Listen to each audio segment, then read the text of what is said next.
Good evening, councillors. Welcome to this first meeting of the Overview and Scrutiny Committee for this municipal year. As a reminder, this meeting is being live streamed on the council's YouTube channel. My name is Graham Leach. I'm the Head of Governance and Monitoring Officer, and to my left is Kelly Barnard, the Scrutiny Officer for Warwick District Council, and to my right is Darren Knight, Deputy Chief Executive. I'm assuming that everybody here knows the emergency procedure. Nods. There are no planned tests of the alarm system today, therefore, if it does go off, please treat it as a real thing. Please meet and congregate in the middle of Regent Grove. The first item of business for this committee is the nominations for the appointment of chairman of the committee. Please can I have any nominations? Councillor Barton. I'd like to propose Councillor Milton, if he's willing and able. Is that seconded? Councillors Kohler, Kennedy, King and Armstrong have just seconded you. I think I know. Are there any other nominations? Can I have a show of hands of those in favour then, please? That is carried. Congratulations, Councillor Milton. Would you like to take the chair?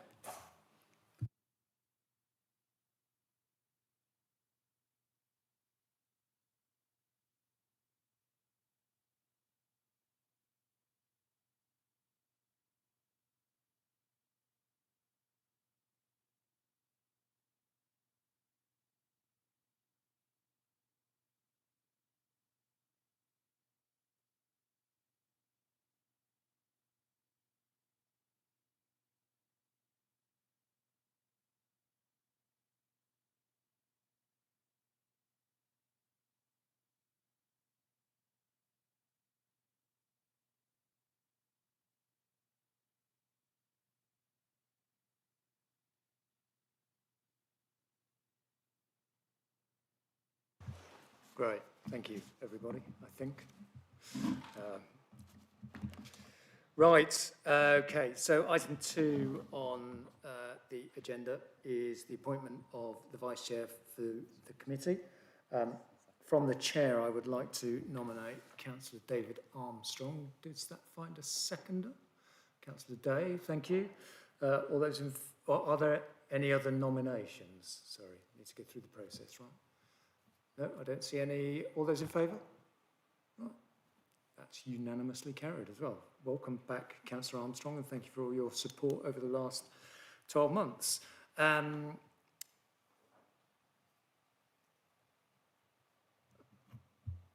that bit all about? Oh, it's just they're returning back to the committee. Oh, right, okay. Oh, yes, okay, right. So thank you. We are in the new municipal year, so I would like to thank all those who've served on Overview and Scrutiny last year. So I think Councillors Dray, Councillor Day, Councillor Barton, Councillor Armstrong, Councillor Payne, Councillor Kohler, Councillor Whiteman, Councillor Knight. Thank you for returning. We do have some substitutes this evening as well. So we have Councillor Kennedy for Councillor Gorman, Councillor Aizerwood for Councillor Luckhurst. Thank you for attending this evening. Are there any other apologies? I think we've got everyone. Full house. Right. Item 4, declarations of interest. Do members have anything to declare? Okay, great. Right. Next item is I need to appoint 5 councillors from the committee, 1 from each political group, to the budget review group for the municipal year 2026, 2027. So this is where, so I attend as chair on behalf of the Lib Dem group. So Councillors Kohler and Payne, you're off the hook. Councillor Barton from Whitnash Residents. Councillor Dray from the Labour group. A volunteer from the, Councillor Day. Can I just get a point of clarification? Does that group comprise the chair of audit and standards? And if so, do I need to find someone else from my group? Through you, Chair.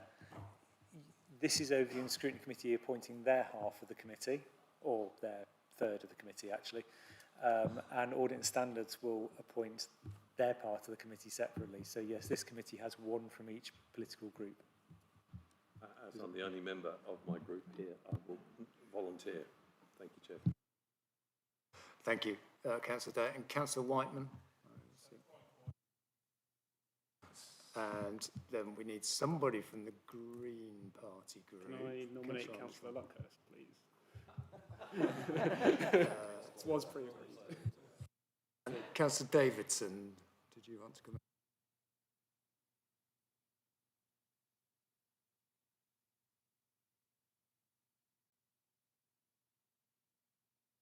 Can we?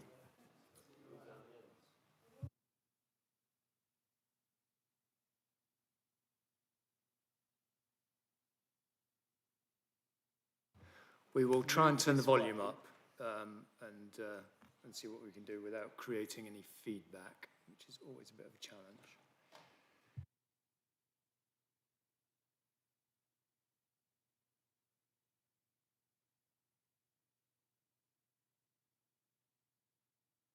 Right, okay, so Councillor Armstrong, you kindly nominated Councillor Luckhurst.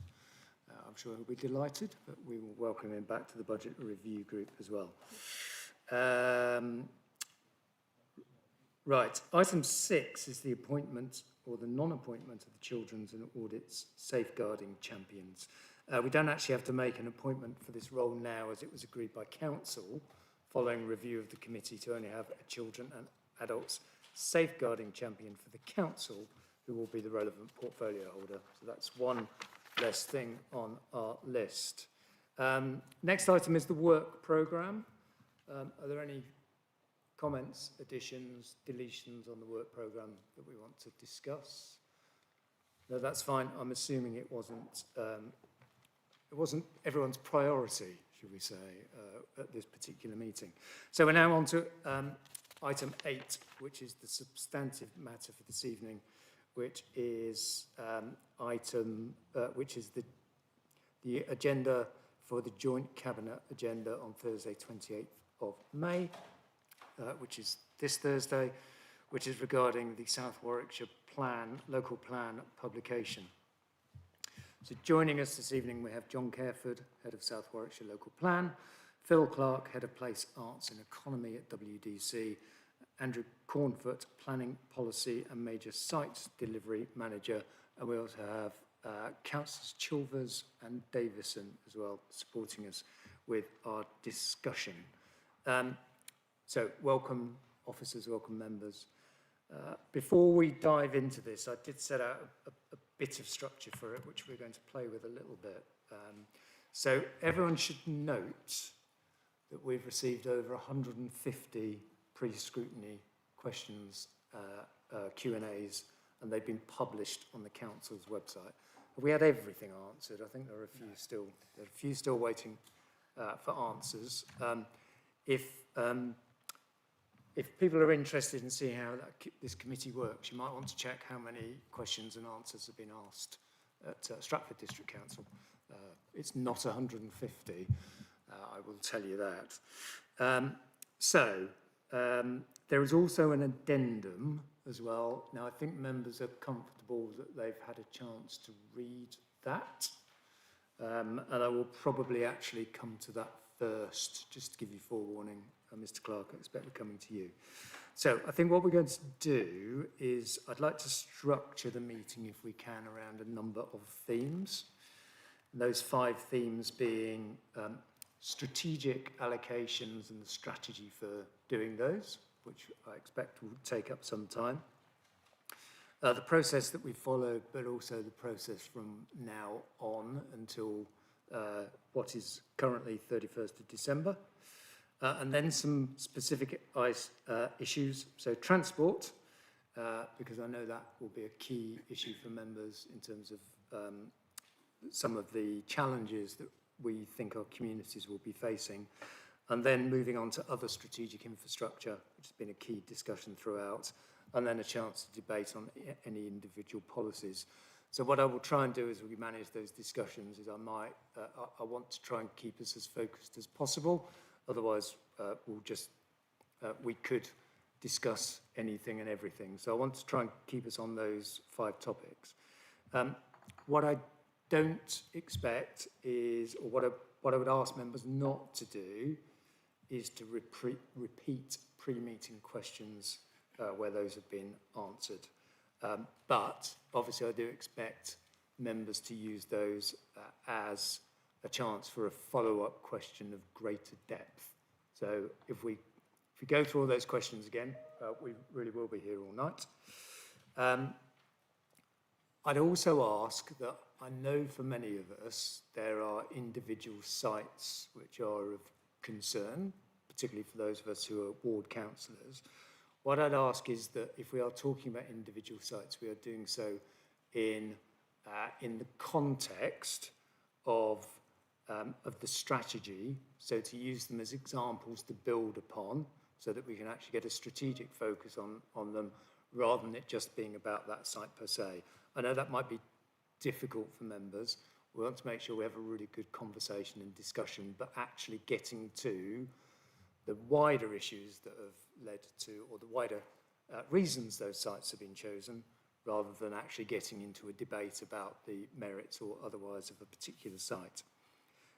I'd also ask members to be asking very focused questions without long introductions, please. And equally, officers and portfolio holders to give us focused answers just to maximise the effectiveness of the meeting. It is quite likely that this meeting could take some time. I will propose that we will be breaking around about 8 o'clock, if we are still going at that point.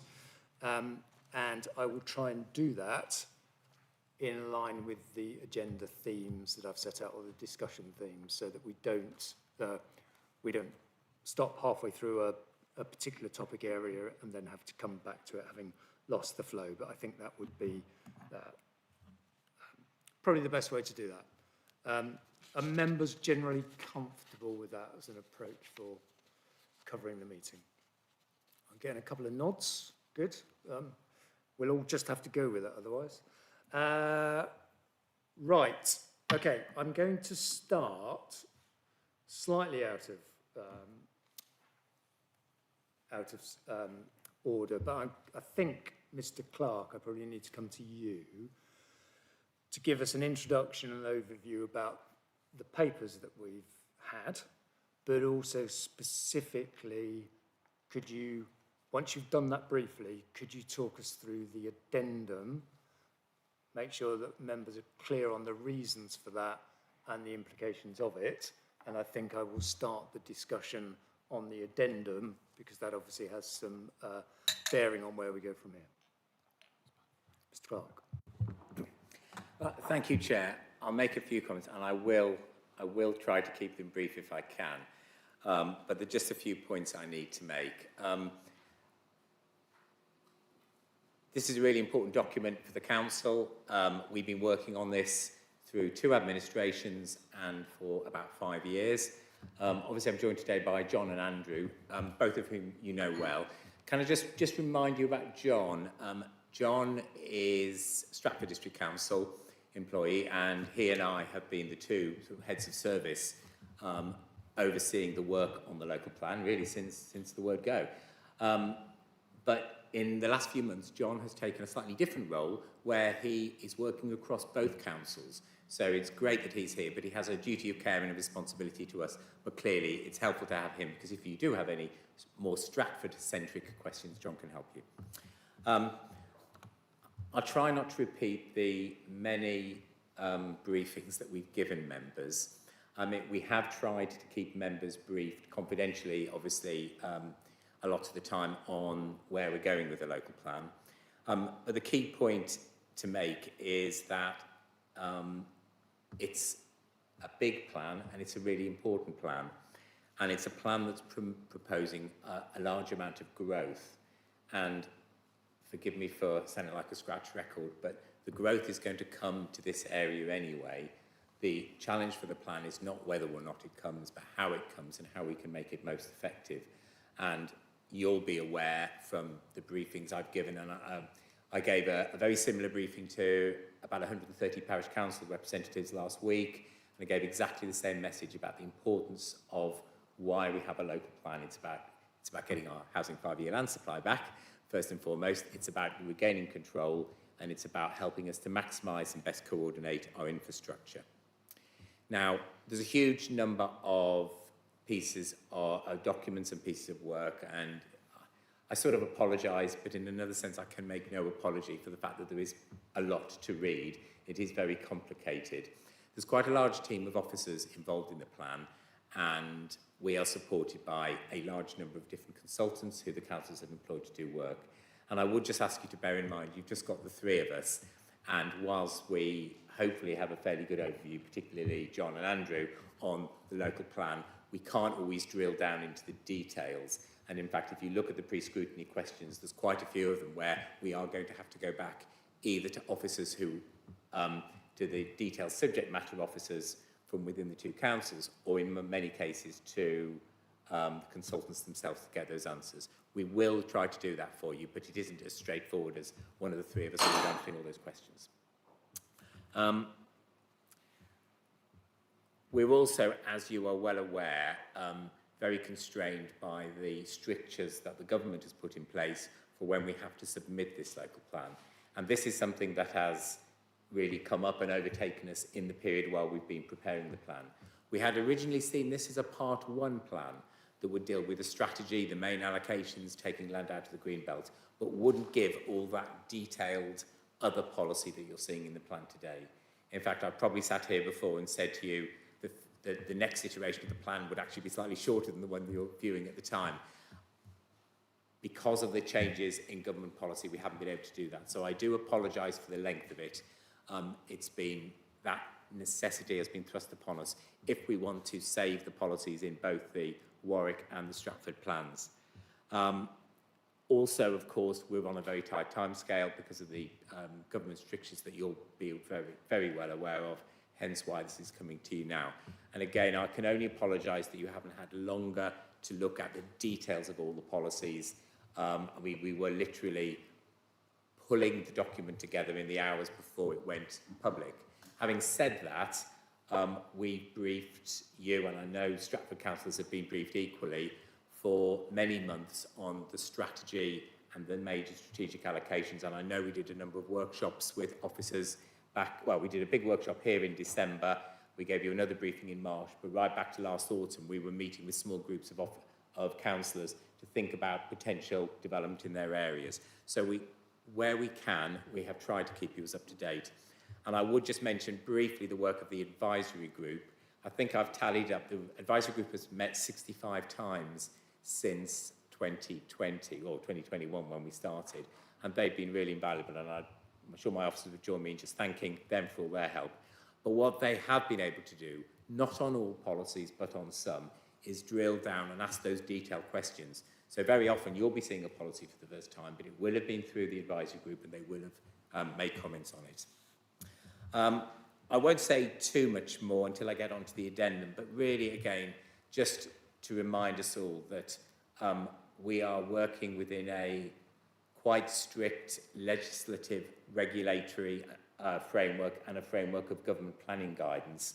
And our job as officers is, and only is, to try to give you the best advice, to try to help all of us and try to help you as the decision makers arrive at a point where you have a plan that can reasonably, and plain jargon is soundly, taken forward. So I just ask you to bear all that in mind. And if I maybe did just briefly talk about the addendum report, I mean, it was always going to be an ambitious and a tight timescale to get the plan together for the timescale that was agreed back in December when the Joint Committee last met and agreed a revised timetable for the plan. And in a sense, some of that timetable relied on a number of stars aligning, a number of things all falling into place. Most of them have been able to. We've been able to get the evidence that we needed to put before you. We were able to complete the sustainability appraisal work and other things. But then two things have come up which are important and we wanted to make you aware of. And you'll see if you've read the addendum that they both happened last week. Well, we had a full warning of one of them before last week, but One was the viability assessment on the local plan. So this is a whole plan viability assessment. We are required to make sure that the plan is viable and deliverable, and we shouldn't be, the plan will not be sound unless it is that.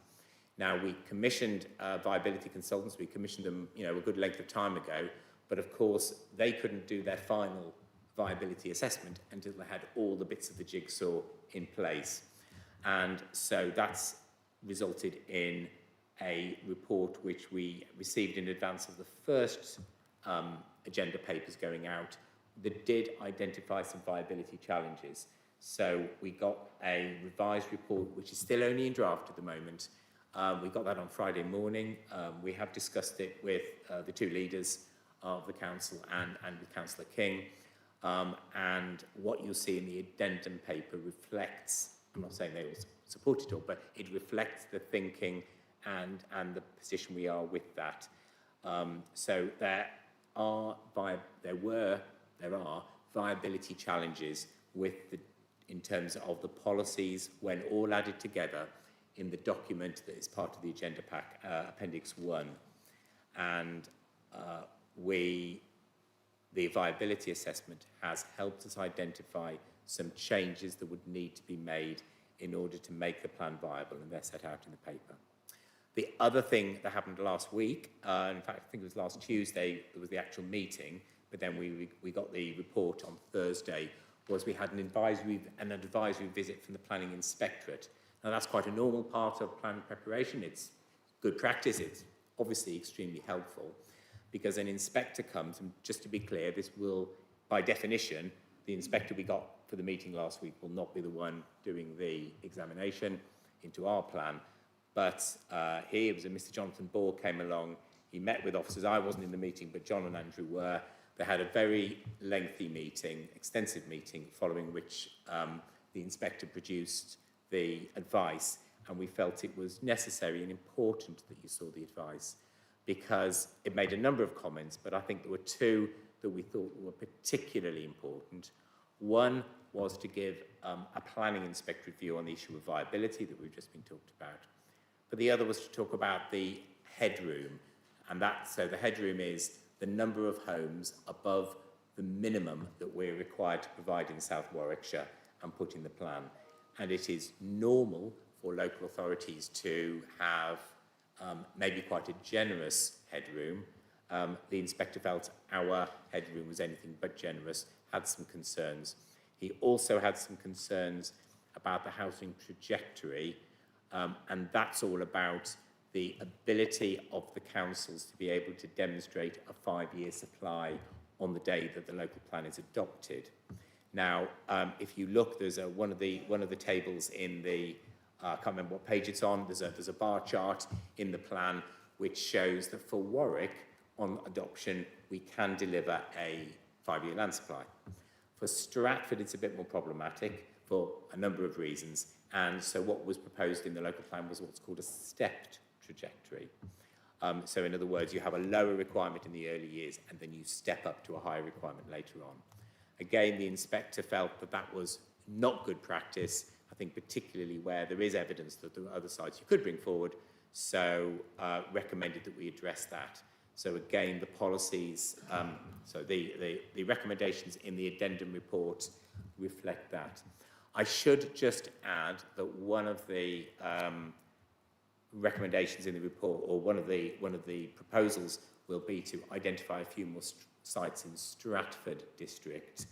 Now, we were hoping to be able to include those in the addendum report today. You'll appreciate this report was worked on over the weekend.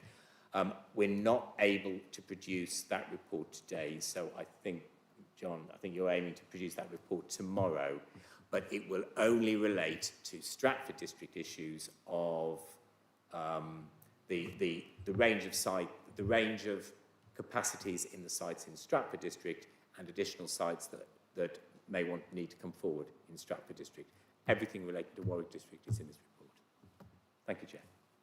Right, thank you, Mr. Clark. Before I hand over to committee, I think we'll start by discussing the addendum, but my reading of it, where we are, is we've had a couple of challenges from both the viability report and the planning inspector's visit.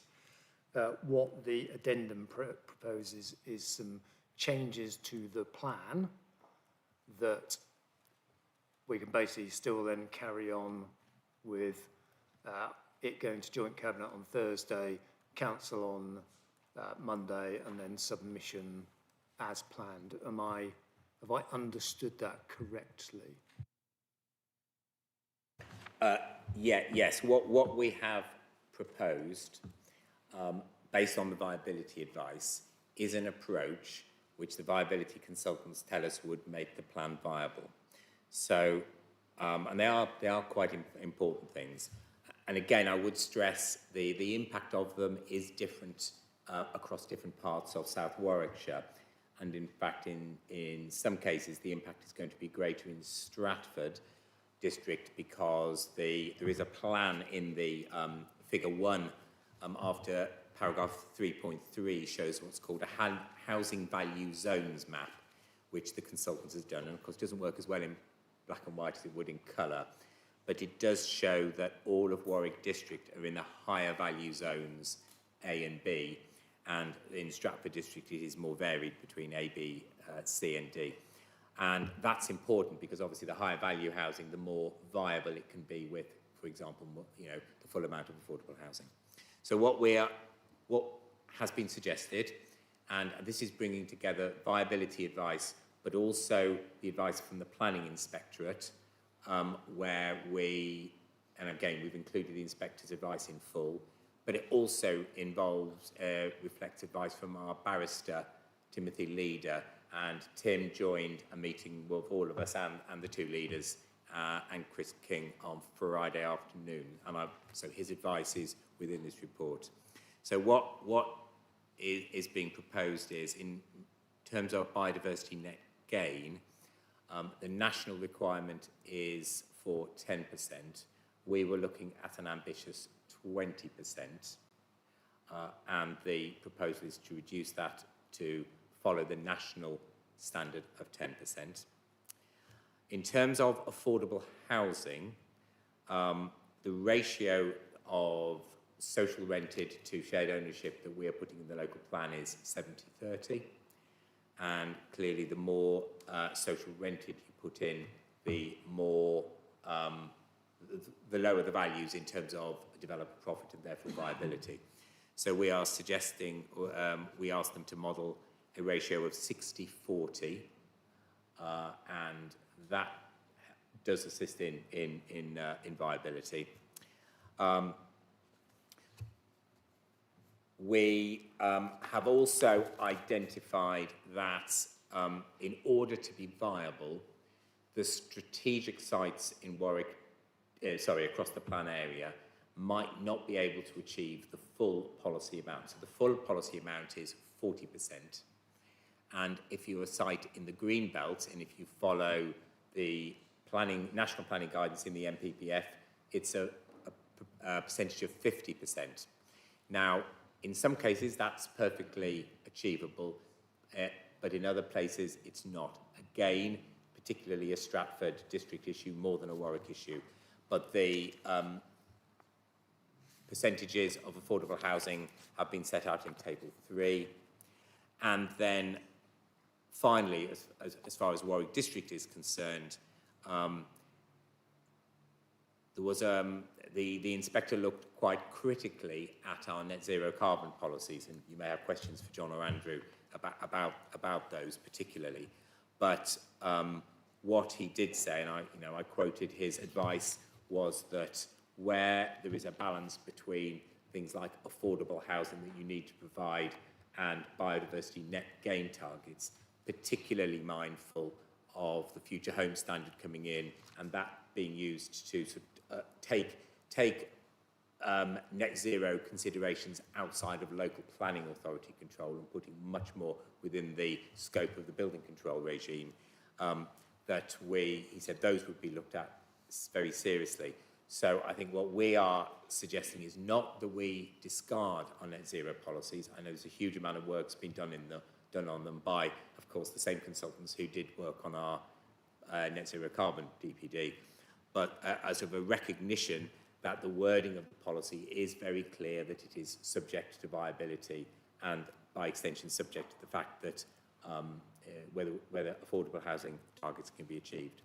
And then there's a further issue about Long Marston, which is the new settlement in Stratford district and more work that needs to be done. And if you're interested, John can say more, but I think officers and councils have an action plan for what we can do to make sure that by the time we submit the plan, we can give greater assurance around the viability of that particular development. So, Great, thank you, Mr. Clark. Right, so we're going to start with the addendum and any issues that arise that throws up first.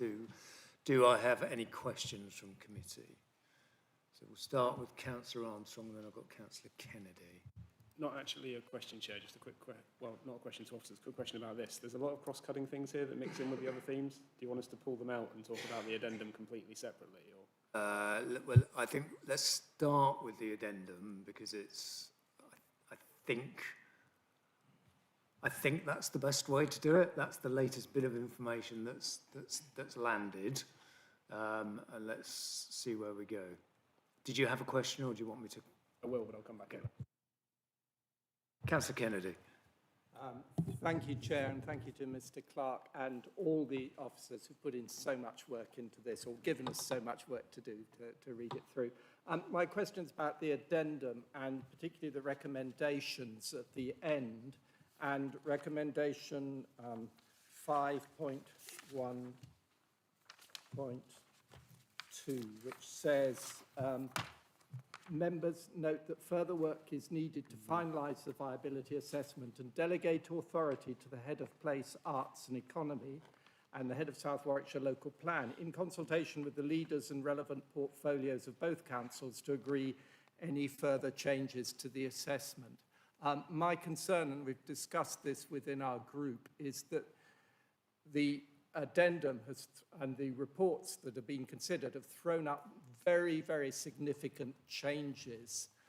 And my view is I don't think that we should be delegating the further adoption of these revisions to the people outlined. I think this is something that needs to come back to us as a council for the final sign-off. So that's the question I'd like to raise.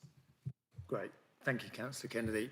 I'll come to you, Mr. Clark. Perhaps as part of that, you could also outline what the impacts of taking the approach that Councillor Kennedy suggests would be. yes, just to be clear,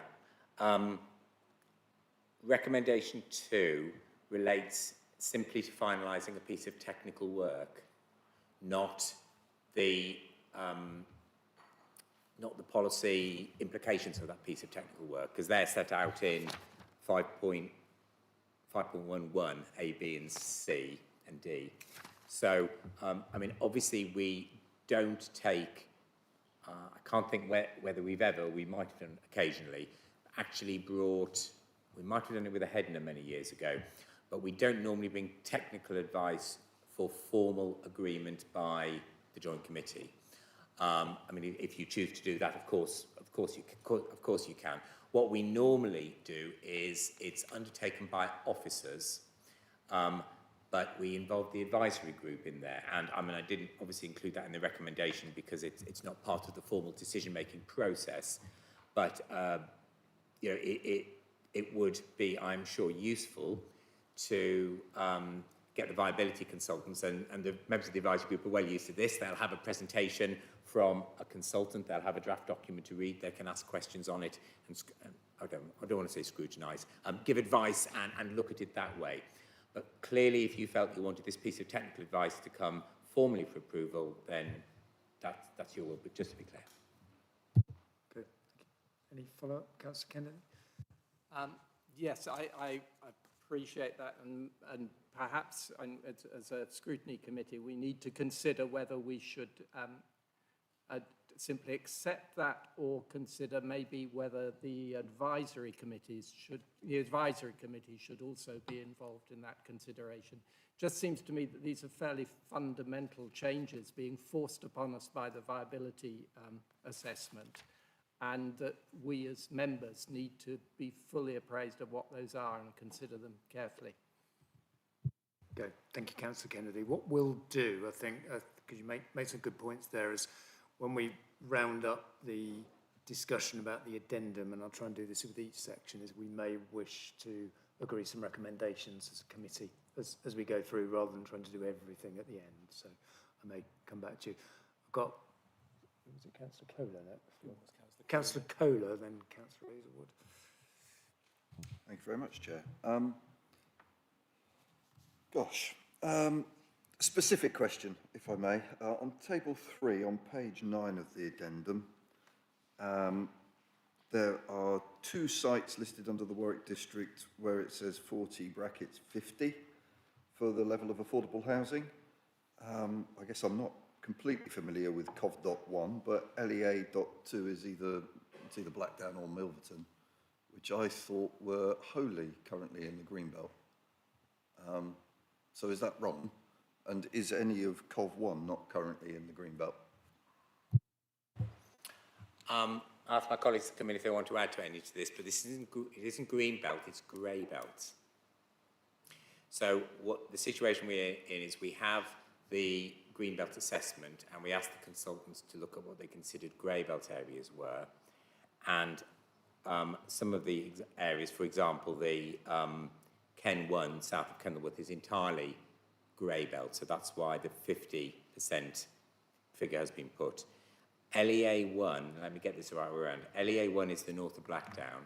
That is entirely Greybelt. LEA2 is the land north of Milverton, which is, I mean, genuinely about, I think it's about 95% Greybelt. But it wouldn't have been strictly accurate to put 50 for that as well, because there is a very small area of that allocation that isn't Greybelt. So that's the only definition, distinction. So what is that, 5% currently? I'd have to look at the plan to show you, but it's a very, very small bit. I mean, basically what it would mean is the policy requirement for LEA2 would be, to all intents and purposes, 50%. Thank you. I guess we don't want to dive into a Greenbelt, Greybelt discussion now. We want to do that later.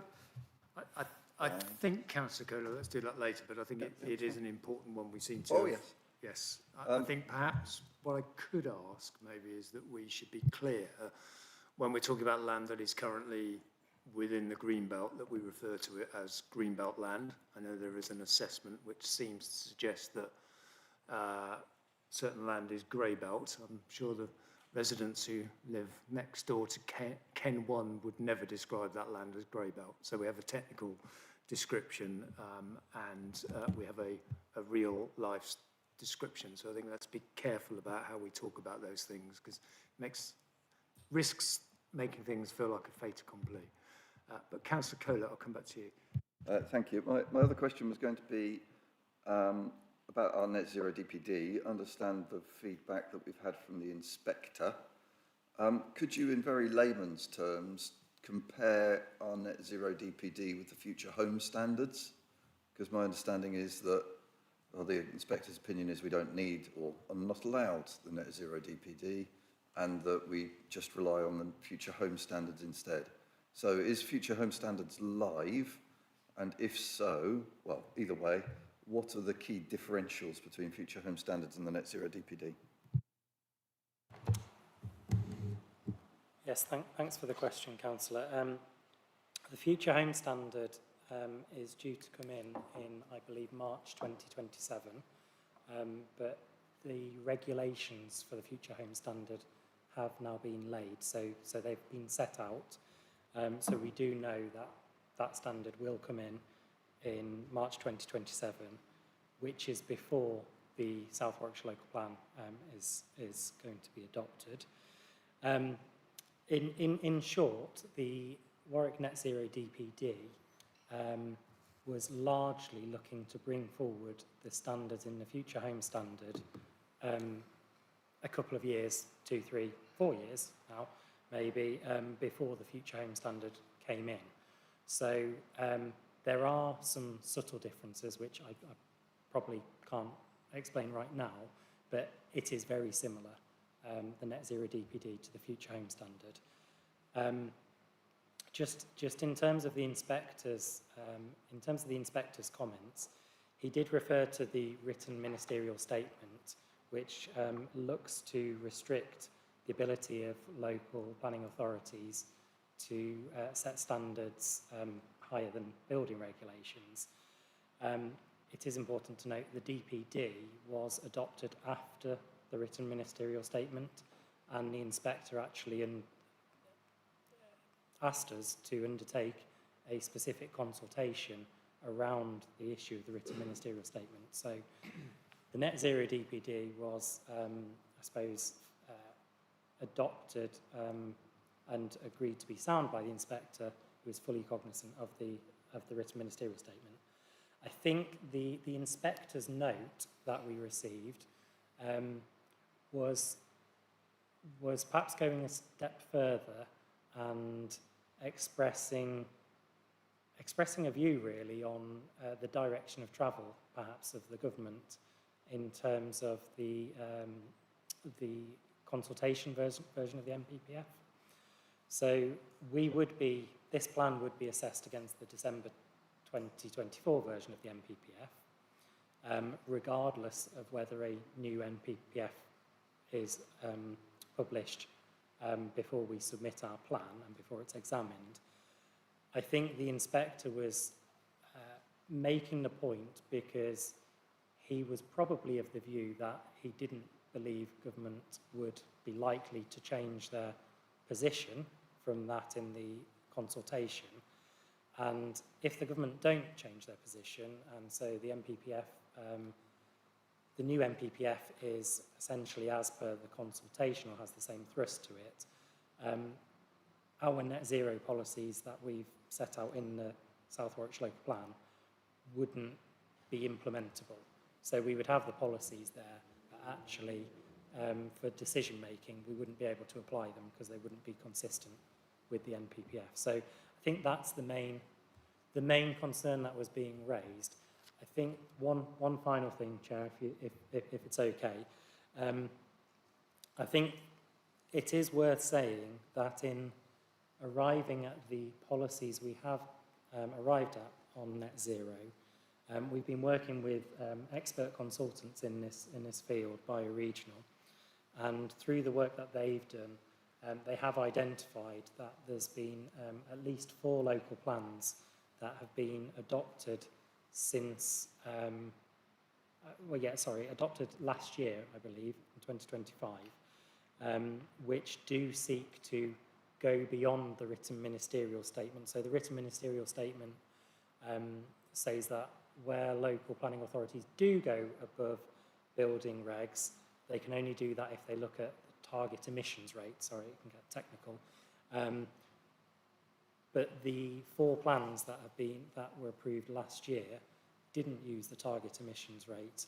They used energy use intensity as a different metric. And so, strictly speaking, the written ministerial statement wouldn't allow that, yet 4 plans have got through examination. So we are reasonably confident that the plans that we have included in the South Warwickshire Local Plan are robust. They're certainly challengeable, but we do think they're robust. Obviously, as Mr. Clark has been explaining, we've had these late viability challenges which have kind of brought into question policies such as the net zero policies. Thank you. I found part of that reassuring and part of it alarming. I don't know if my brain is working quickly enough to work out which bit was which, but in terms of the the future home standards versus the net zero DPD, are there any sites that have been approved or will be approved under the net zero DPD that will then be able to, because this viability question has come up, would they be able to retrospectively use that to change something within something that's been approved but not built? It is the case that for any planning application, a developer can make a viability argument if they don't believe their development is viable. So I suppose regardless of any viability evidence we have for the South Warwickshire local plan, if a developer, if an applicant was able to demonstrate through a viability assessment, which, and there's guidance around, you know, how they need to be completed, and when we receive viability assessments, we appoint someone independent, an independent expert to look at that for us. Yeah, we would have to consider any viability arguments. Okay, thank you, Councillor Kohler. Councillor Razor would come to you now, and then Councillor Armstrong.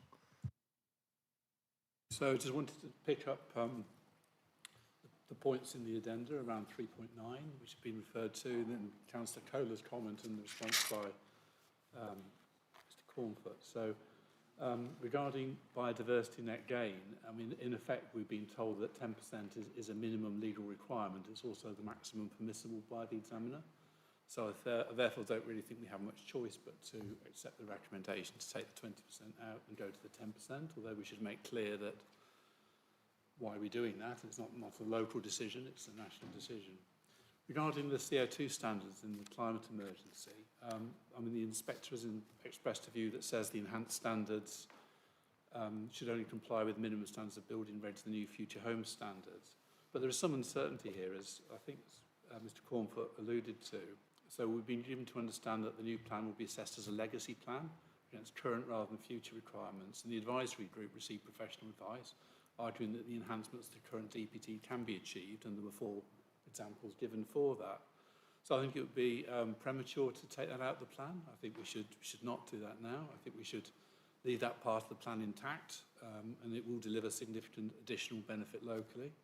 And we should only remove it if we were instructed to by the National Examiner. So we would therefore need to delete the second part of 5.1D accordingly to reflect that, if that's the view of the ONS. Okay, thank you, Councillor Hazelwood. I'm going to come back to that. It feels like you've made a recommendation. Could you just hold on to that, and we'll come back at the end. Councillor Armstrong. Thank you, Chair. Just a few questions. One was a follow-up from Councillor Kohler. If the net zero DPD and the future home standards are functionally the same, then how can they affect viability? I mean, if one's much cheaper for developers, I don't see how they can be the same thing.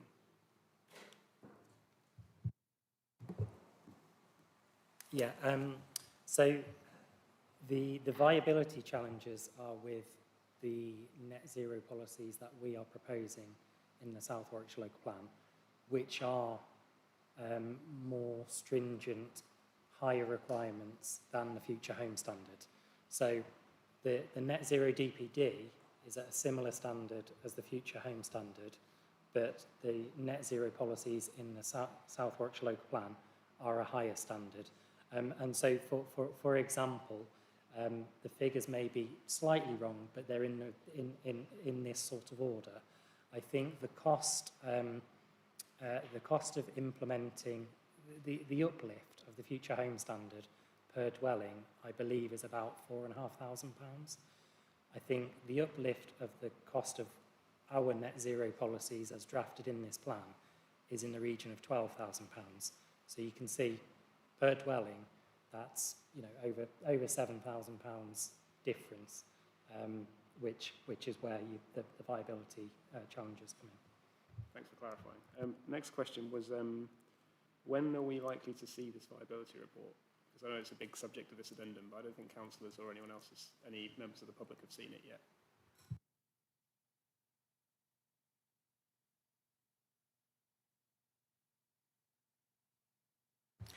Well,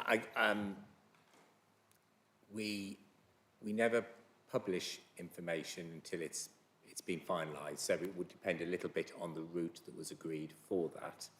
If it's felt that it would be a good document to share with the advisory group, and I happen to know you're on the advisory group, of course, then we would look to see if we could set up a meeting, bring the consultant in and share it with members of the advisory group. It just depends on the route that would be taken forward, but we wouldn't normally put it in the public domain until we had done whatever due diligence was needed to satisfy ourselves with the document, whatever route we took.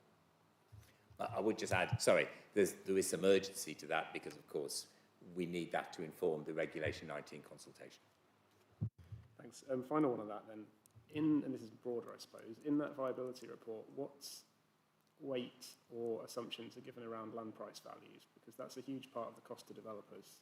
And if that's what's driving the prices up and the viability down and affecting all of these addendums we're pushing, then I'd be quite unhappy, shall we say. I think it's worth exploring, and we need to see the detail around that. Yeah, again, I don't know whether John or Andrew want to say anything, but again, one of our colleagues is looking to that in more detail. And again, it's a very specialist area. We are using nationally recognised specialists in what is quite a specific field. Whole plan viability is very different from, say, development appraisal on an individual plot or an individual development. Certainly, those are the questions we need to unpick, and they could help you more with those. And certainly, if it came to the advisory group, you would be able to interrogate and ask that yourself.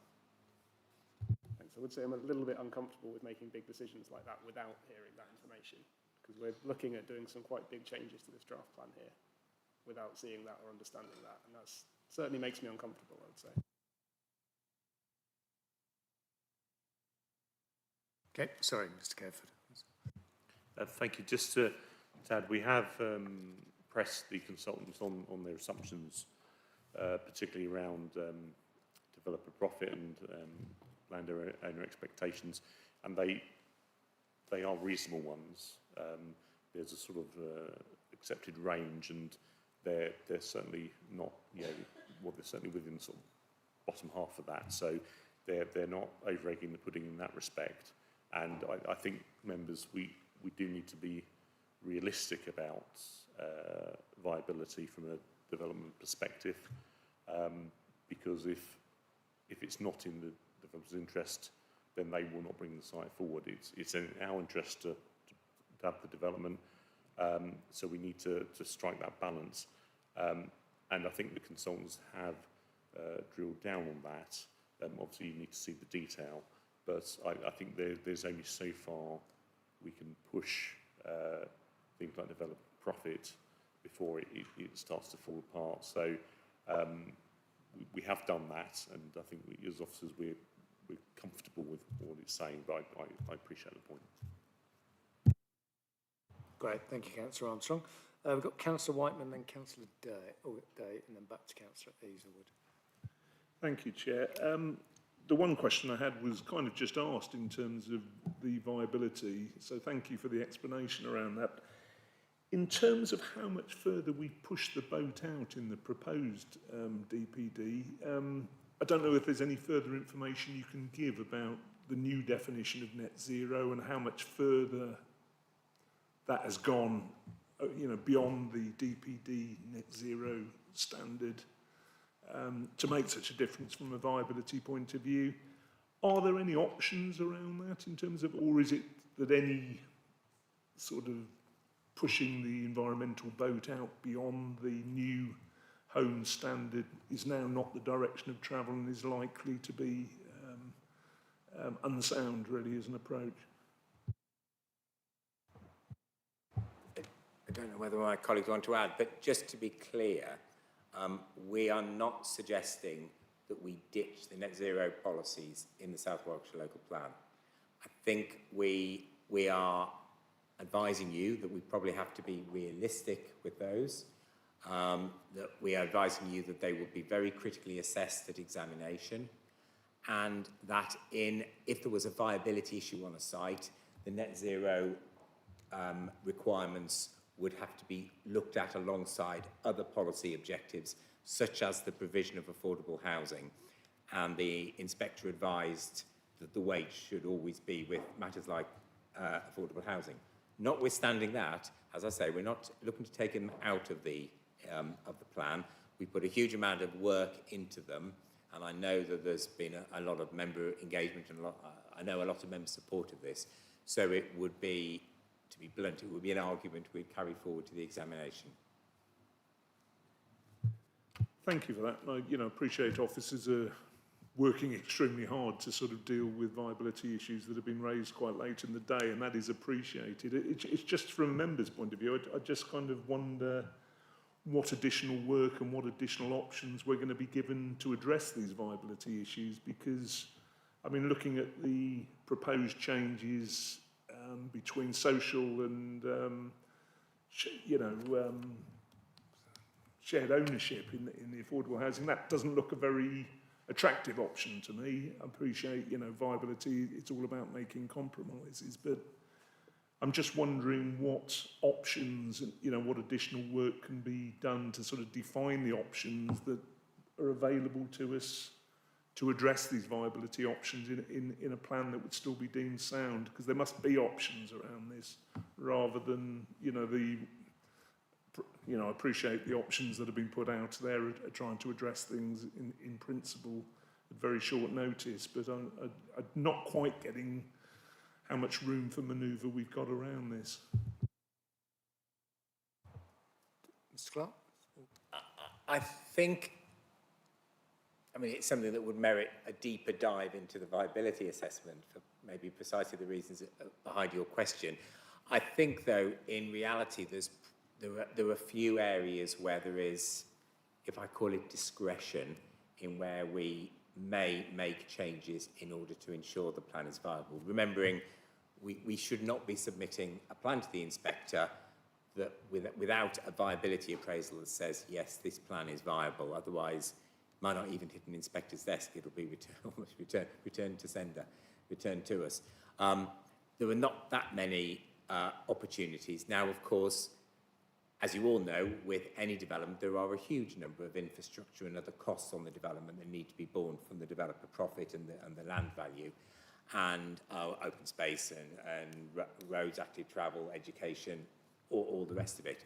And that's why we're suggesting with the net zero carbon that we use a viability assessment tool, because, again, it will have to be weighed against other things, but there will be the opportunity. So let's say, for instance, and very unlikely to happen, but let's say some of the other infrastructure requirements come in slightly less than we are currently anticipating. That gives us more viability headroom.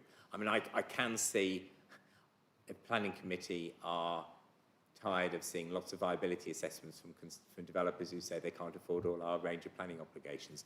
I think the reality is, the more ambitious your plan is, the more you're going to get that more and more from developers. But we were given a very clear steer from members that you wanted us to be ambitious. We were all looking to achieve the best development and the best outcome for communities, and that has got to run up against the buffers of what is viable, and that's where we are now.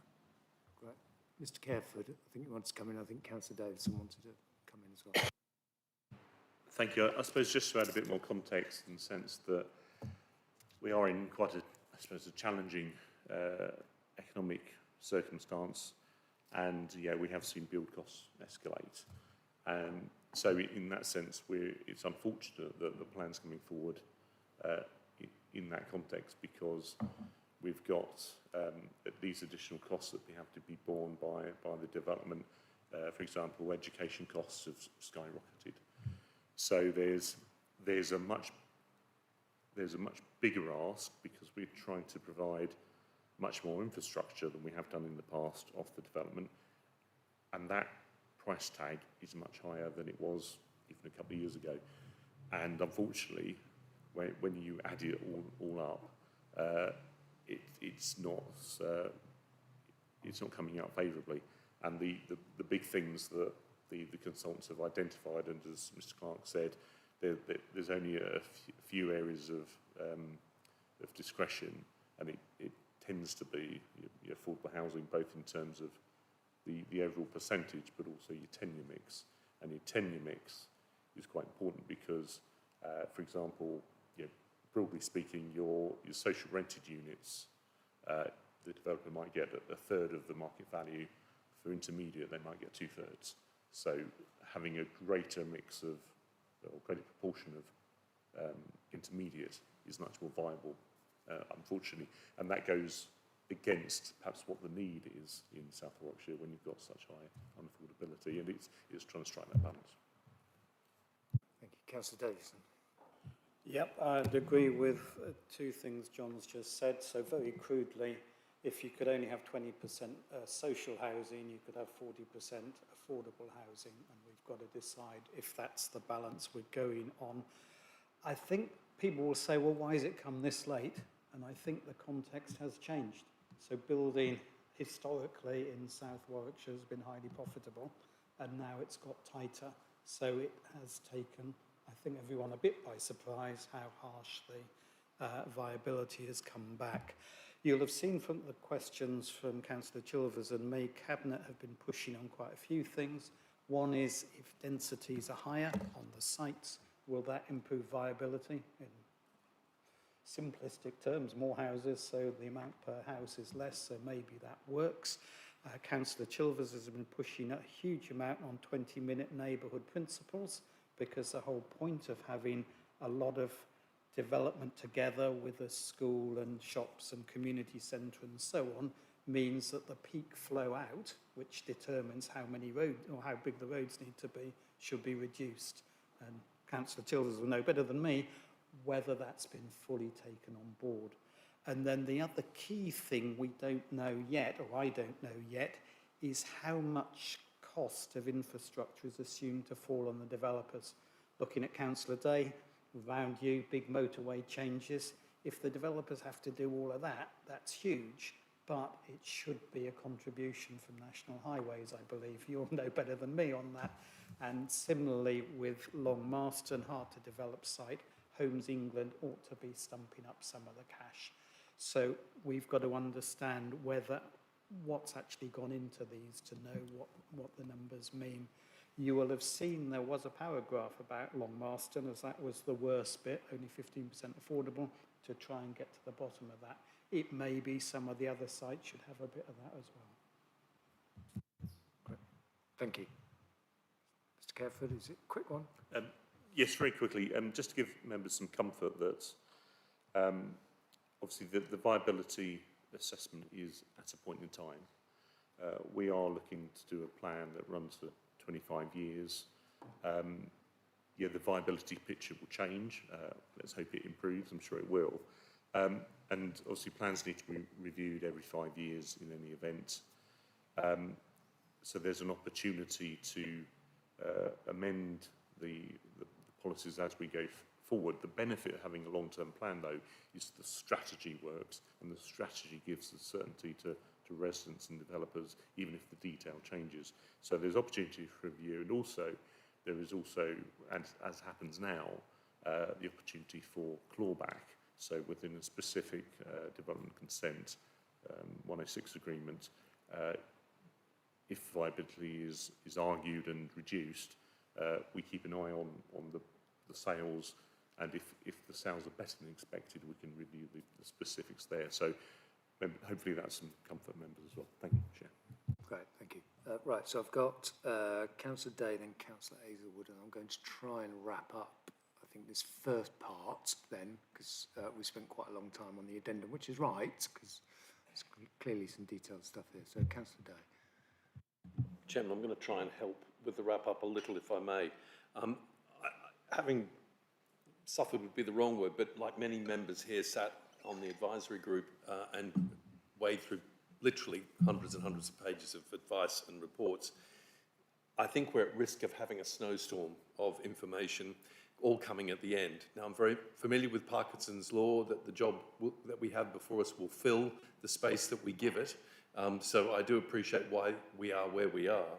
But it would be helpful to understand with the addendum, specifically in summary form for members, if we could appreciate really succinctly those things that are within our gift and those things that are not. And for that to be benchmarked in Warwick's case with our current provision in the 2017 plan. By that I mean we have 40% affordable in the current plan. What does the new plan deliver us? By that I mean we have a net zero DPD, and the new plan is including that or not, but we've got, do you see what I mean, in summary terms. And in the mix of affordable housing, what do we presently have against what's coming forward. I think that would assist members enormously. That's my first request.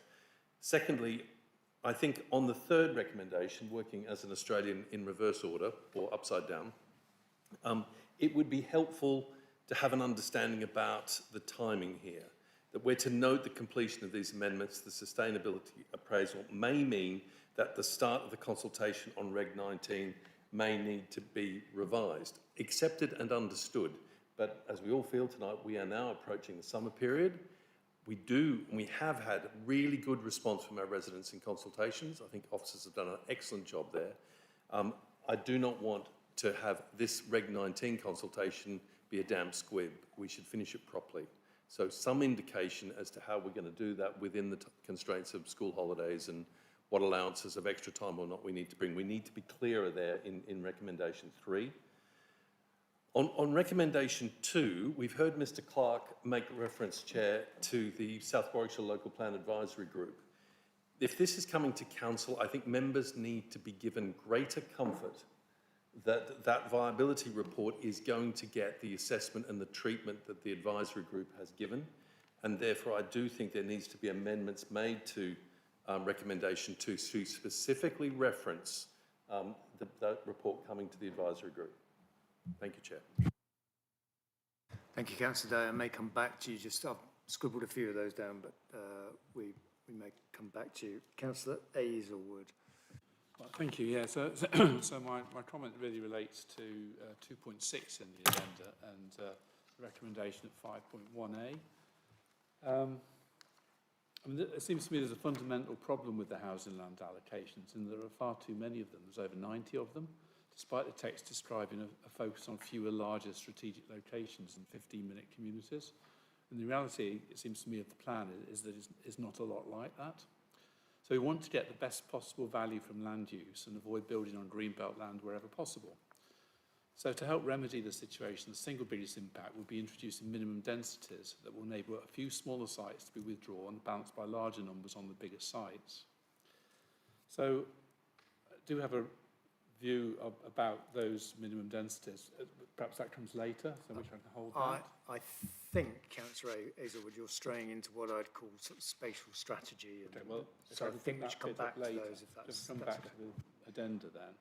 So with those factors in mind, those thoughts in mind, we'd suggest that the developer numbers be treated as the headline numbers for the purposes of the plan, which is the upper number on table 1 of the addenda. So 5.1 recommendation 1A in table 1 would need to be amended to reflect the higher number for dwellings. So rather than present a range, to present the higher number. So that's a suggestion. I'd like to come back to that's kind of underpinned by a view about the densities. Okay, so just we come back to that, Councillor Kohler, and then we'll... Thank you. Just very quickly, appreciate having a second bite at the cherry. And thank you for all the explanations about net zero DPD versus net zero policies versus future home standards. I think I've got my head around it now. Recommendation 5.1, 1D, where we're saying changes to net zero carbon targets. I guess I just observed that we are sitting in a rather warm room on the hottest May day ever, and therefore, personally speaking, I would vote against any watering down of any net zero target presented towards me in this environment, frankly. And I was going to make a request. Is it possible to arrange for the local plan inspection to happen in this building at this temperature? Not sure if that's in our gift, Councillor Kohler, but I appreciate the sentiment. Right, okay, so members, we've talked quite a lot about the addendum. Can I get us to now proposals we might want to make? Councillor Day, can I come back to you just to ask you to just repeat the recommendations that you were proposing, or changes you were proposing to the addendum? I'd like to give officers a chance to respond to those, and then we can take a vote as a committee about those. May I do them in turn?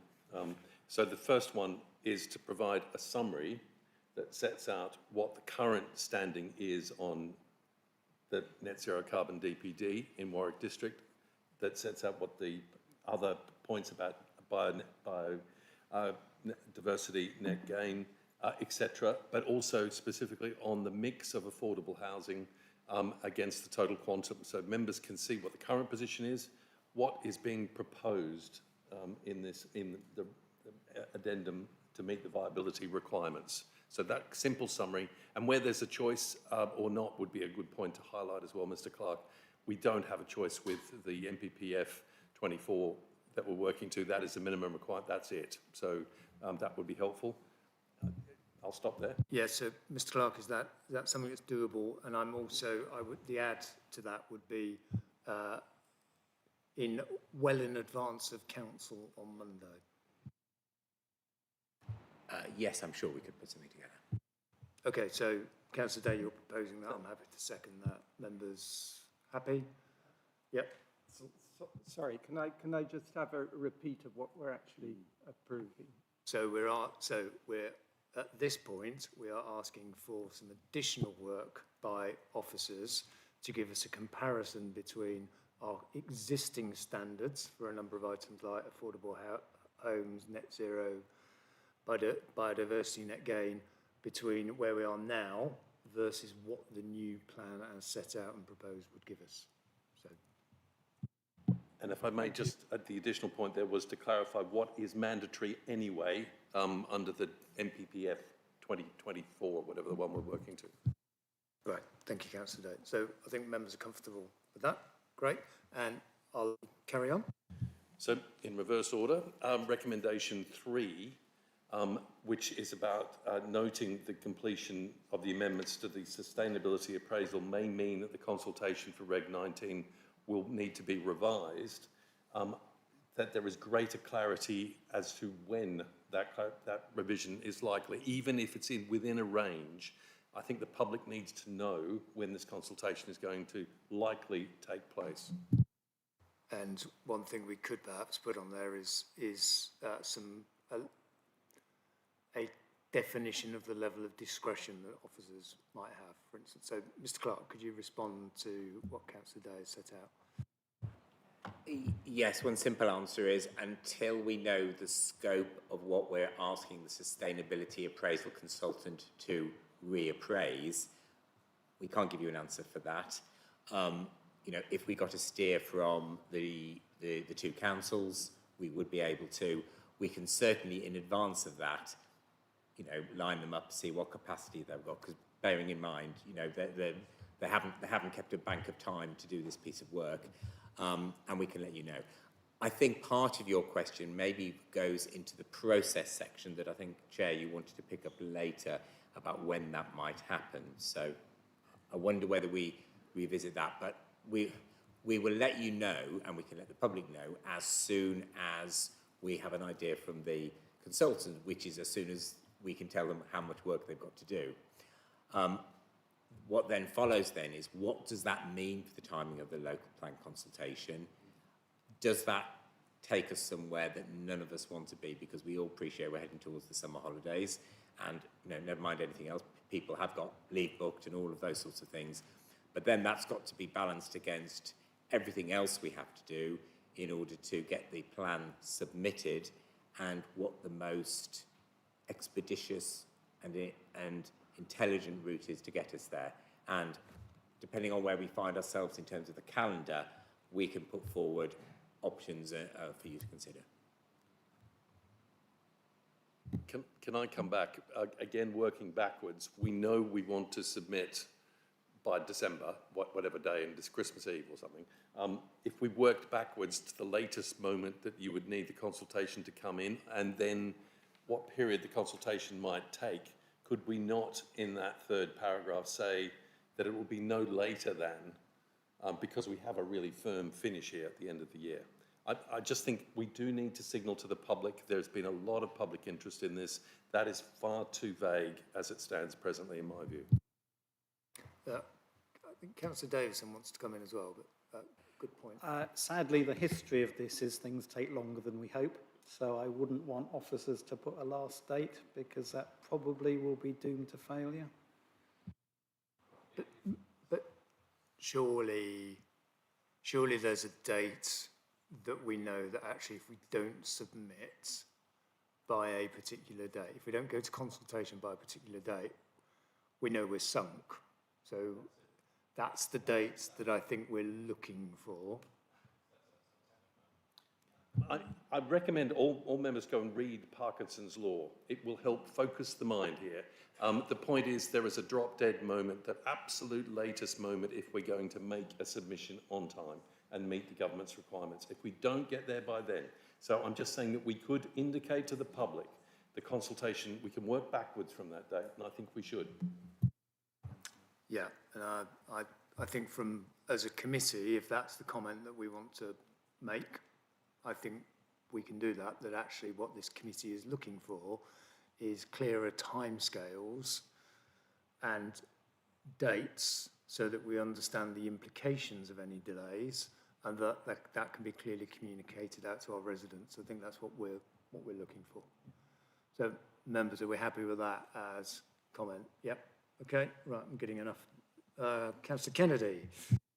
Yes, I don't know whether this is actually the third part of what Councillor Day was going to say, but just to go back to my original point from the beginning of this discussion, which is whether with recommendation 5.2, whether that the finalised viability assessment and all the discussion for that should actually come back to the council for agreement until it's signed off.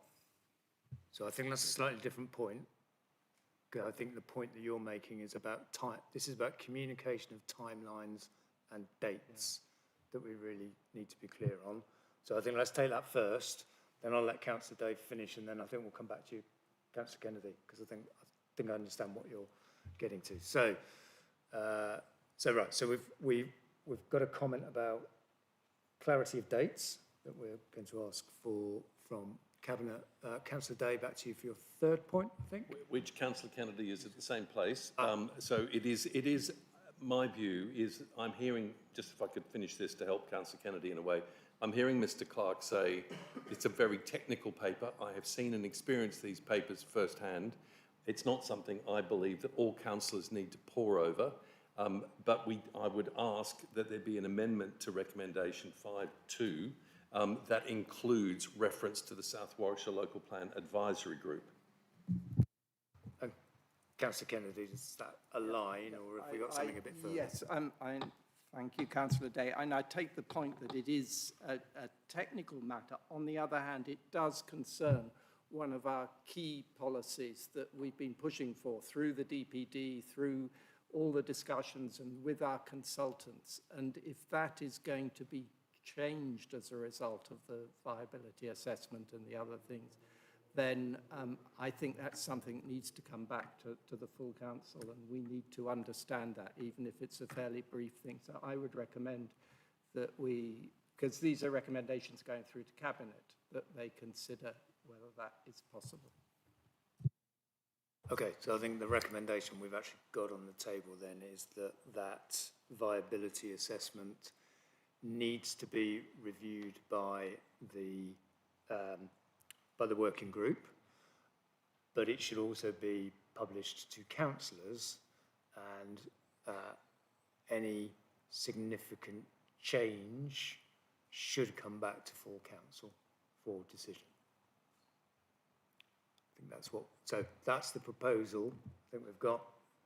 I think that's a combination of Councillor Day and Councillor Kennedy. Councillor Davis, if you come in quickly, that'd be good.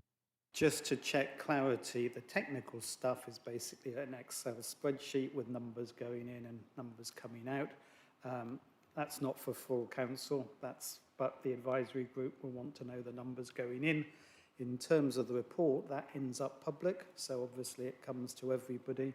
I do like the judgment on whether it's a big change and therefore should come back to council. On that, I suspect you might have to say if group leaders agree or something like that. I think we'd be happy to leave that, so for group leaders to have the discretion to determine the level of change, but that should come back to full council if it's significant. So, well, I think we've got the proposal, we've got a seconder. between Councillor Day and Councillor Kennedy. I think we've got proposed and seconded. Is everyone happy with that? Can we? Right. Okay. Great. Right. Thank you. Right. We're off. Okay. Councillor Kohler, then Councillor Hazelwood. Sorry, I'm just getting in the right order. Sorry. Thank you, Chair, and forgive me, but do we need to have a recommendation about recommendation 1D? What would you like that recommendation to be, Councillor Kohler? Something about how we, well, I'm speaking personally, but how we would really want to defend very robustly whatever policies would put forward around net zero, frankly.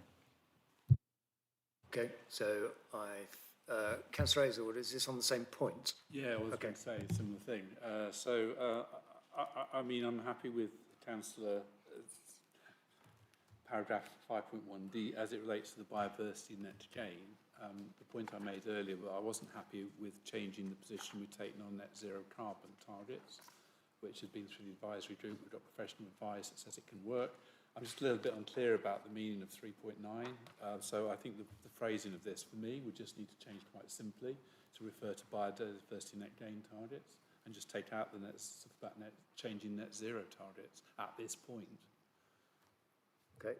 Councillor Kohler, would that meet your requirement? Yep. Okay, so the recommendation is to remove the reference in 5.1D to net zero carbon, net zero carbon targets.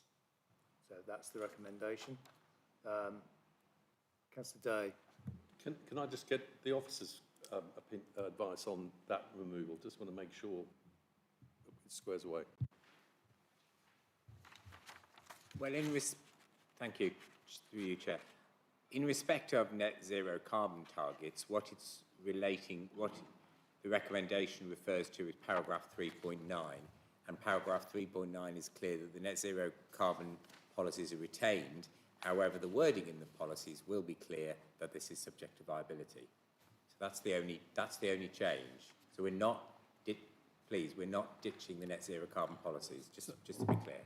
Just to clarify then, so we've had the viability report. We've had the viability report which says they shouldn't be in, or advises strongly that they shouldn't be included, but we haven't yet obviously had the external examination which may or may not share the same view. So I was unclear what's subject to viability. Who decides that?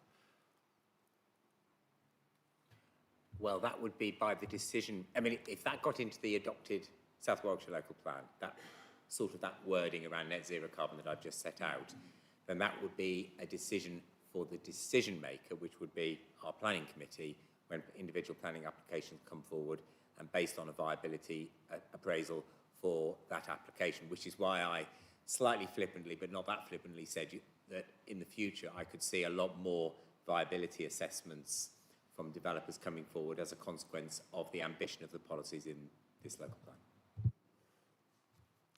Go on, Councillor Armstrong. I think if we make it subject to viability, we're effectively removing it. I mean, that's what will happen when the developers put forward their viability assessments. It's quite unlikely that we'll end up with the high standards we want. So I'd be pretty strongly in favour of not making that change and letting the inspector make it if they want to. Mr. Clark. I think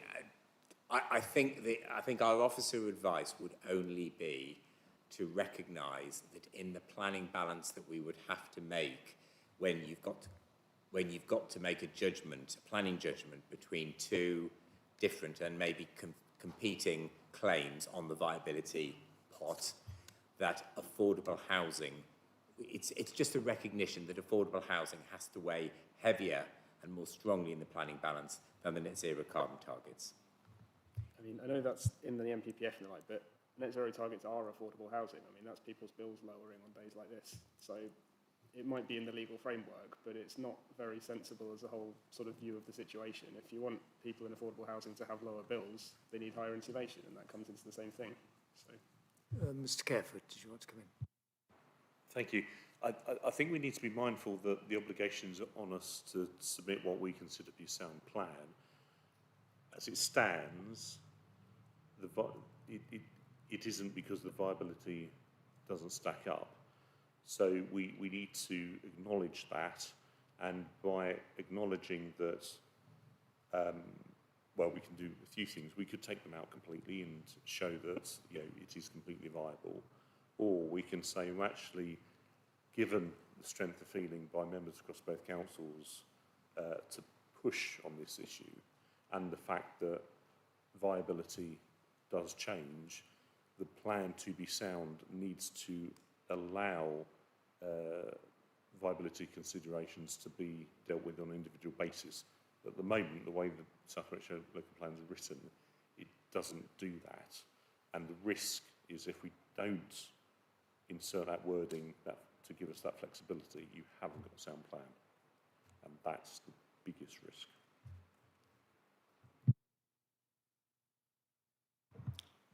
Thank you, Mr. Careford. Councillor Davis. Just trying to be helpful, can you just put the affordable must come first and not mention all the other things? I know you're trying to be helpful, Councillor Davison. I'm getting slightly lost in all this now. So I think where we had got to, the proposal we were talking to with the committee was in 5.1D, was that actually we simply remove the end of that line, which made reference to net zero carbon targets. So we still end up with a viability point in 3.9, but actually we're not, we're just effectively endorsing the recommendation in respect of biodiversity net gain targets, because that seems like a clear legal requirement that actually we can't go beyond the 10%, which is what's in the government guidelines. That's what I think was the proposal. So just for avoidance of doubt, so my position, I don't think we should be qualifying our commitments to the net zero targets. I don't think we should be qualifying them as subject to, so I don't think we should be doing that, and therefore we shouldn't be including them under 5.1.D, which is I think what you've just said, Chairman. Okay, I think so, but we still retain the reference to viability, which I think the officers are telling us is something that we need to have in order for the plan to be found sound. No, I don't think we should be retaining the reference to viability, because we shouldn't be qualifying them at this stage in this report. Right, so we're getting very bogged down in some of the detail of the wording, which perhaps this isn't the best environment to be doing it in. So, Mr. Careford, I think what I heard you say, I think, was that if we don't have the reference to viability in 3.9, then there is a risk that the plan is not found to be sound. Did I hear that right, or did I mishear that? You heard that right, Chair, yes, because we have, and I appreciate members haven't seen the detail, but the emerging evidence is showing us that, as it stands, the application of the policies in the South Yorkshire Local Plan as drafted would render development unviable. So, on that basis, we can't submit as is.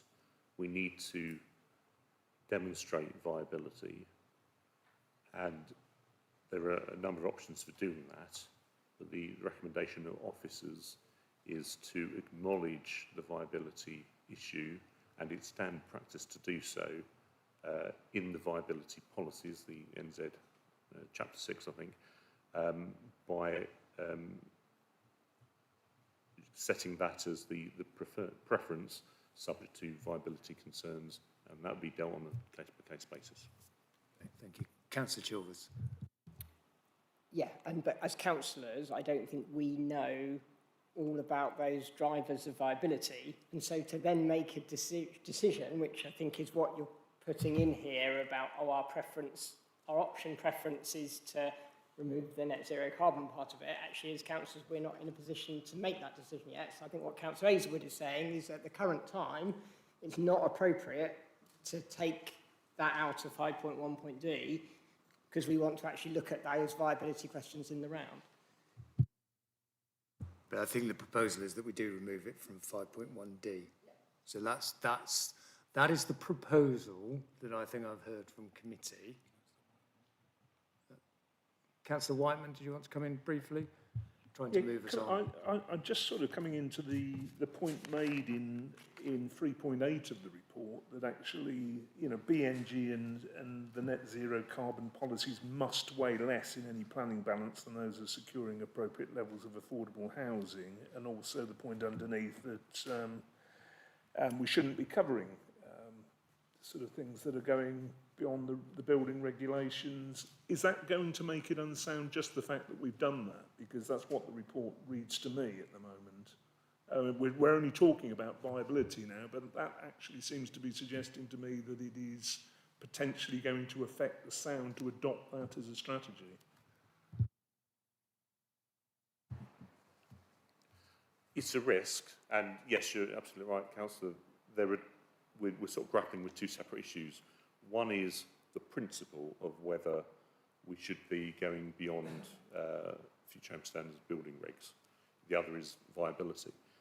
The inspector at our advisory visit advised caution on the principal point,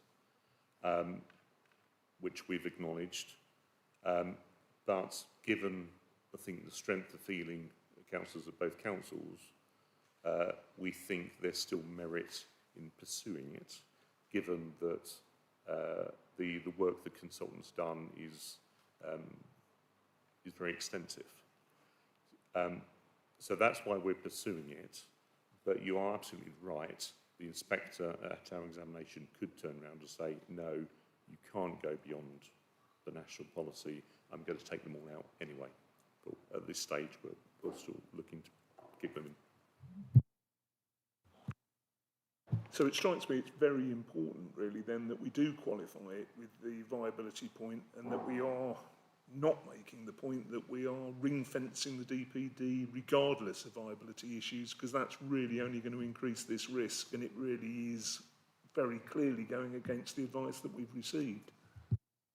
I would concur with that point, yes. Right, okay, so I'm going to try and move us on again.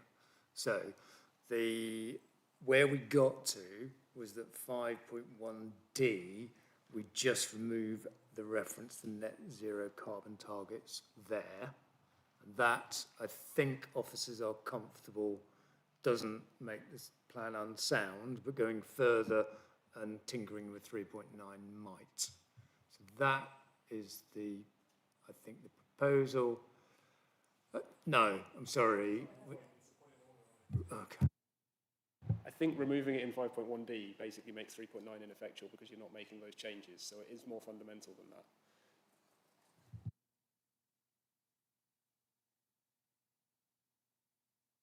Yeah, so thank you. So, and again, just remind people of our remit here.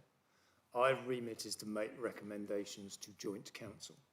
Between now and joint council, I'm sure officers will have some additional work to do, which I'm sure they'll be very grateful for, to make sure that actually what is being proposed still leaves us with a sound plan, and they will have opportunity on Thursday to present their views about the recommendations to the joint cabinet. So I think those are the things that need to be worked through by officers outside this agenda. But what I'm hearing from the committee is that there is a strong desire to remove the words net zero carbon targets out of 5.1D. So for the sake of moving this forward, I'm going to propose that from the chair. Do I have a second to Councillor Kohler? All those in favour? Right, okay, so we've got a majority on that. Right, okay. So I think it's probably just a good reminder to all of us. This is about, we're making recommendations to joint cabinet. We're not seeking to do the officers' work for them.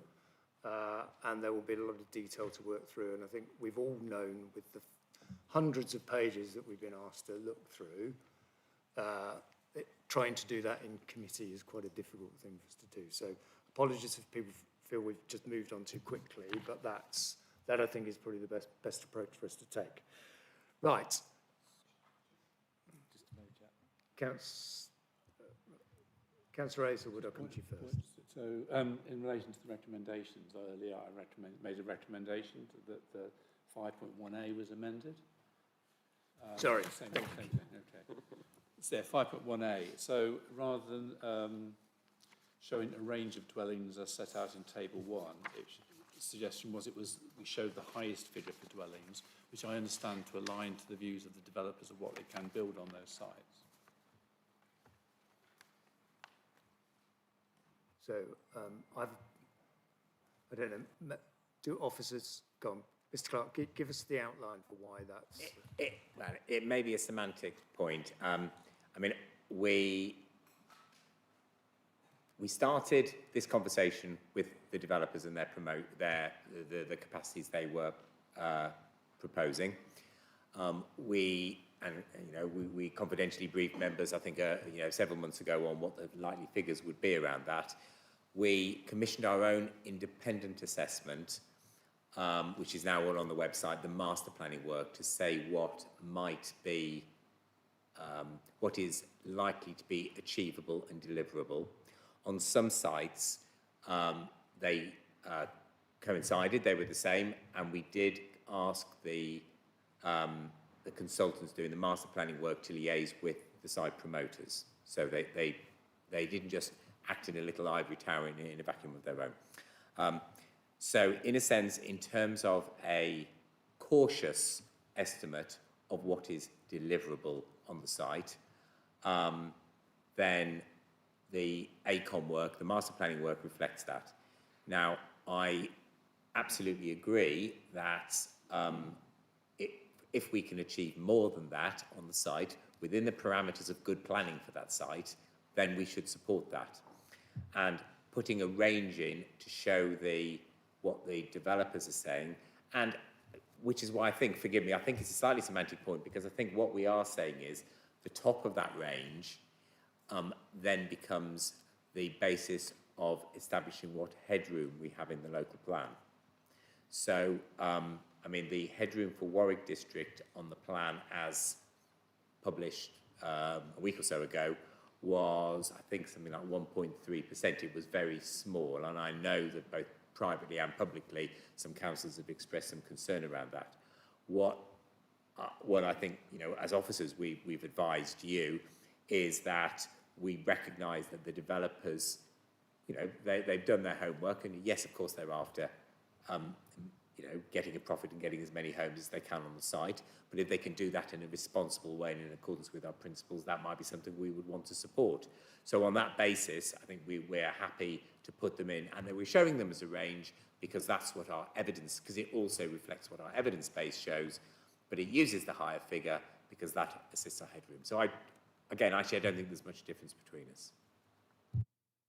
I think it's a tactical approach almost, isn't it? A tactical approach, and if the developers say they can do it, why wouldn't we include it? And then it gives us more headroom. So, given in the context we're struggling to find the numbers, it seemed like a better approach, or a suggestion anyway. I guess just, I think one thing for us to think about as a committee is which numbers will residents be aware of from previous consultations. So I can think of one site in particular which has gone from a figure to a much higher figure, and I'm not sure how I would feel if this committee were then recommending that we embed and bake in a higher figure in the plan, because these are all going to have significant impacts on our communities. So that would be my steer from the chair for all the sites that are listed there. I don't know, Councillor Azel, would you still wish to make the recommendation that you were setting out? Yes, I think so. I think it kind of aligns with what we're trying to do, which is make the best use of land. We're showing what developers are saying they can do. When the time comes, the developers will make proposals, and they'll be based upon what they can put on the sites. So at some point or other, we need to be open with the public about what the developers are saying. So why not all sing from the same hymn sheet on it? Okay, so Mr. Careford, sorry. Sorry, I've been mulling over whether to just mention. I think flexibility is the way forward. The reason I say that is it's just understanding where the developers have got their numbers from and where our consultants have got their numbers from. And as I understand it, it's, in most cases, perhaps not all, but in most cases, it's a difference in what the net developable area of the site is. So that is the bit of the site that you build on. So not the flood zones, not the sort of large-scale open space. It's not necessarily a discussion around density per se, and I think that's why I think as officers we're a little bit cautious about assuming the higher numbers, because the only way to achieve them may end up with a reduction perhaps of what we otherwise would have got through open space. So I think that's why we prefer a range, just to ensure that, as Mr. Clark said, we get good planning. But I understand your point, Councillor, around density. I think that this may not be the way to do it. Thank you. Councillor Hazelwood, do you still wish to make the recommendation to the committee? I'd like to make the recommendation. I mean, I accept, you know, the numbers Okay, are the numbers, so- a developer view versus a different view. So Councillor Hazelwood is recommending that the addendum is changed so that we adopt the higher figure on each of the sites set out. Do I have a seconder for that? Councillor Whiteman, I think. Members, all those in favour of that recommendation to joint cabinet? 1, 2, 3, 4, 5. All those against? 1, 2, 3, 4, 5. With you to vote. 6. I will take the 6th as the casting vote on that one. Thank you, members. I have 2 more small quick points. Okay, right, sorry, just going to consult with Thorpe. I can do it. Go on. Thank you, Chair. During your debate on this item, there were 2 other small points which, whether you want to pass them as comments or not, they were expressing the disappointment on the biodiversity net gain reduction to 10%, as that was a national policy rather than being one of this council. That was the first one. So we could take that as a comment? Yeah. Yep. Members happy with that? Okay. And then the other point was whether you wanted to note the advice from Mr. Careford in noting that the viability is an assessment at a point in time, and viability will be reassessed as you go forward through the life of the local plan. Yep, members happy to take that again as comments? Yep, good, thank you. Mr. Leach, that's very helpful. Right, we are about 18% of our way through the agenda, and it is 7:45. Okay, so I'm going to take a break now, and we're going to reconvene at 10 to 8. So you've got about 7 minutes. Quick comfort break, and we'll see whether we need another one later or not. Thank you, members.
Right, good evening everyone. Welcome back to part 2 of Overview and Scrutiny.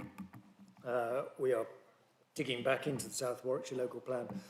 Just chatting with officers about how we move things forward, I think maybe a little bit more quickly, because I've watched as the sunlight has changed and it's gone round, and I don't want to see it come back round again before we finish the meeting.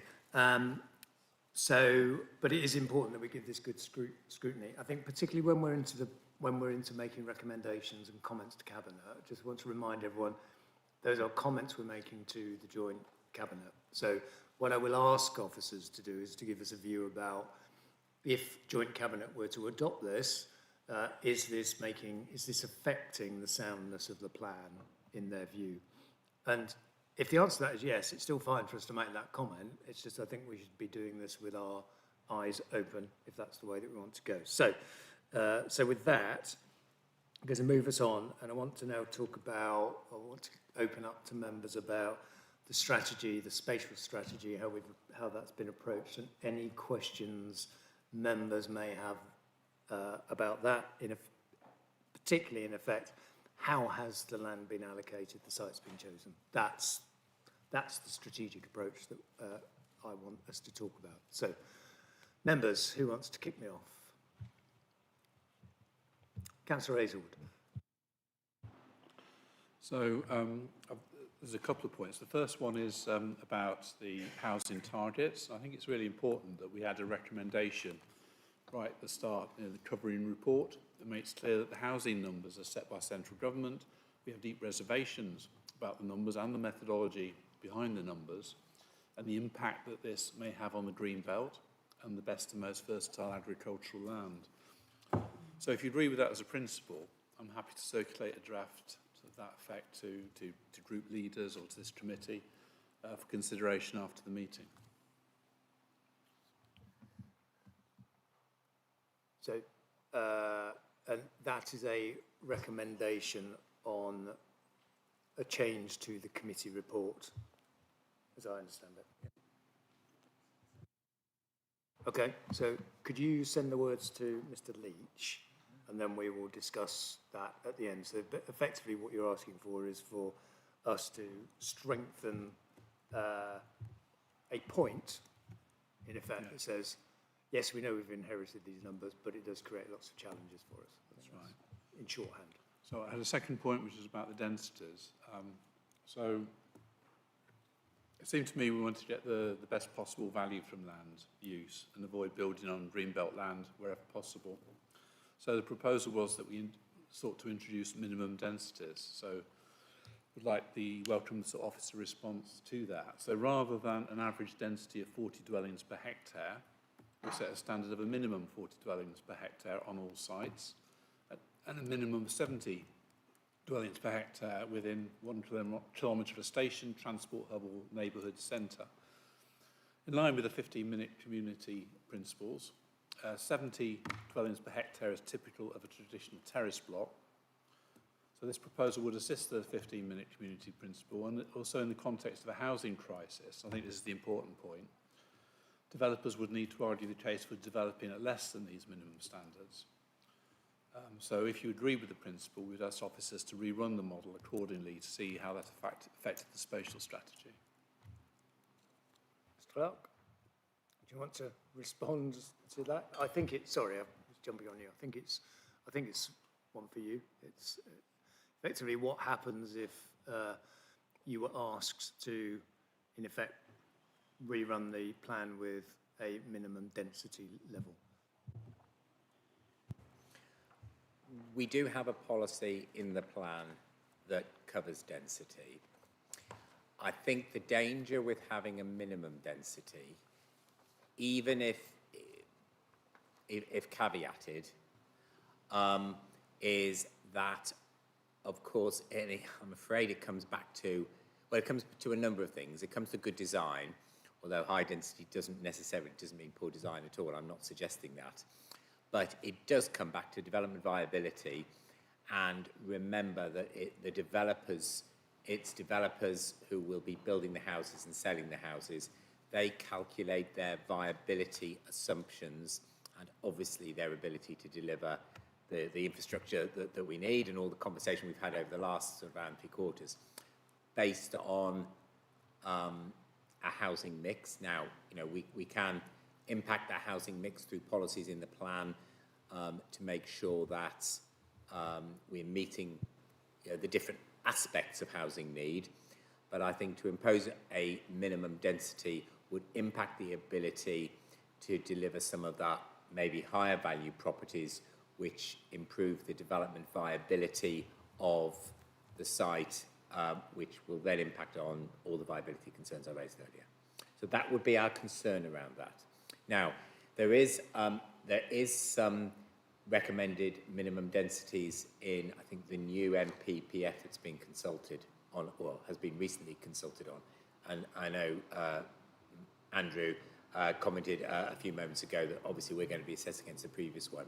So there is some good practice, and of course we are encouraged to increase densities, but putting a prescriptive figure on, I think, would have risks, including some maybe unintended consequences. Okay, thank you. Mr. Clark, do other members of the committee want to comment on this particular item on densities? Okay, I'll take that as a no.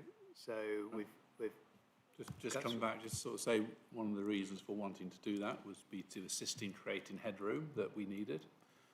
And also to justify that, say, in the context of a housing crisis where we need to build as many homes as possible. So to settle for average numbers and at the low end of a scale, because they are more attractive to developers, I can understand why that then becomes more doable. But on the other hand, we do want to get the most value from our land.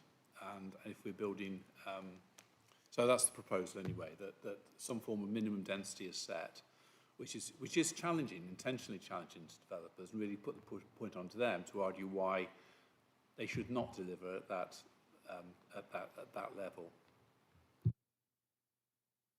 Mr. Careford. I think the only thing I'd add to Mr. Clark's good points is obviously we need to have an evidence-based plan, and it's knowing what evidence we've got to justify the application of any particular figure. Now that could become a soundness point. It's not a major one because the inspector could just strike it out. It wouldn't fundamentally impact on the plan.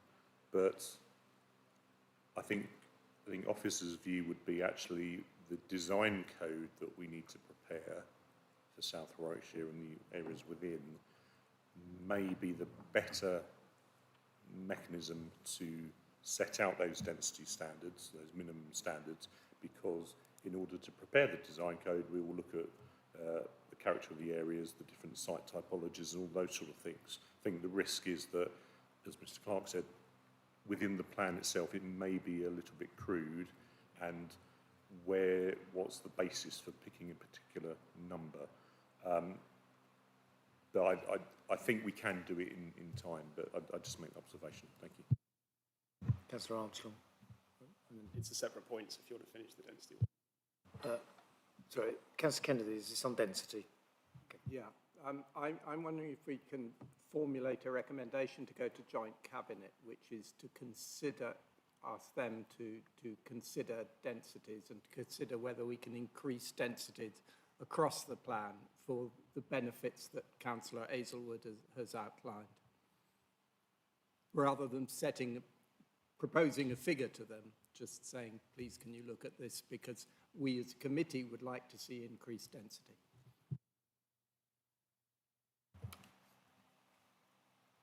Members, any views on that? I'm happy. Councillor Day. Chair, I can see the attraction to that. I would say this is a very complex document and actually a very complex question, and I'm sure Councillor Hazelwood would agree with that.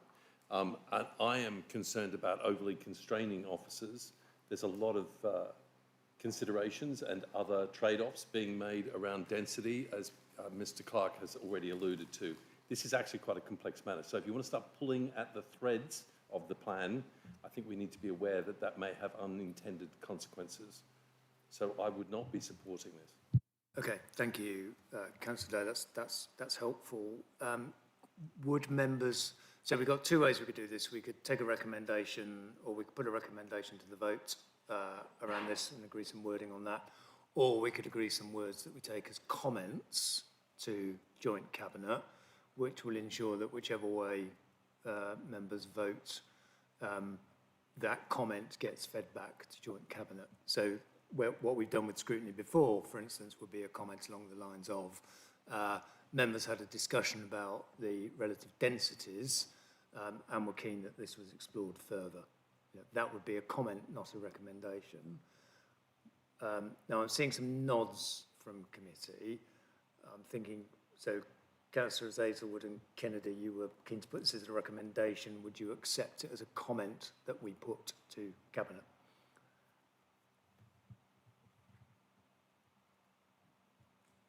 Yes. Okay. Great. Okay. So we'll take a. Did you capture most of that? So, Yeah. Okay. Pretty much that. Yeah. All right. It's Great. just whether you want to add some. Through you, Chair. It's just whether you want to add some examples from Councillor Hazelwood towards the end to help amplify that point, or whether you just add that in your text tomorrow. We could do that in text. Okay. Right. Okay. So let's keep going. So we've Councillor Kohler, come to you. Thank you. I was intending to move away from densities. Is that okay? Yeah, good.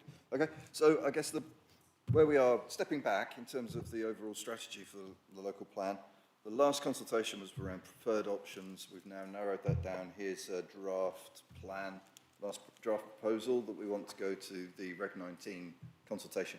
Can you just talk us through how we've gone from the settlements or the proposed sites that were in the preferred options consultation, how those have been narrowed down, and just briefly in terms of the different weight of consultations that you've had with the administrations, with ward councillors, with developers, how you've considered the feedback from the preferred options consultation, how you've evaluated that, how all that process has been documented.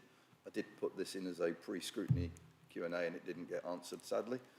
So if you could kind of do that. And also, I also put in a pre-scrutiny question about the weight given to the different grades of agricultural land and how that's been factored into those decisions. So if you could give us just a very brief, I've thrown quite a lot at you, but if you can make a brief kind of outline of how that process has gone. I'll start off, but maybe ask my colleagues. On the preferred options, we had 24 strategic growth locations across South Warwickshire, 12 of them in Warwick District, and we had I think it was about eight new settlement locations, of which I believe about 4 were in Warwick District. So we consulted on all of those, and bear in mind we did that alongside, as well as the public consultation, we specifically asked developers and site promoters to basically show us their best game. You know, come to the table, show us their proposals. We sent them a list of things things we wanted them to be able to demonstrate, whether that was about viability, site delivery, whether it was around if they didn't control the whole site and we were looking at a wider area, how they would work with adjacent landowners, and in an ideal world they'd form consortia or it'd be a single landowner or whatever. So we asked for all of that information. We brought all that together. Of course, we did a call for sites because we were proposing particularly the new settlement locations in areas where we hadn't always in the past had a lot of very strong developer interest. And I remember doing at least one other public consultation events, and it wasn't in Warwick District, it was in Stratford District. And a chap came up to me and he said, well, I'm one of the landowners of one of these and I'm not going to put my land forward. So I can tell you now, I'm happy for it to be taken out. I don't want to take it forward. So we brought all of that evidence together. Now, I think what we probably said to you at the time of the preferred option consultation is we won't need all of these sites, but we will need quite a few of them. And the balance is always between, and again, this is a discussion we've had since the early days of the local plan, putting all your eggs in one basket and spreading the development and spreading the risk and helping with delivery, because obviously the more widely you spread development, the more you de-risk the plan and the more you assist in early delivery of sites.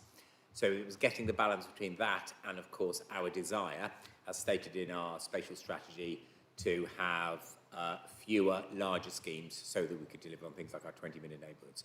So it was bringing all of that together that helped us formulate those answers.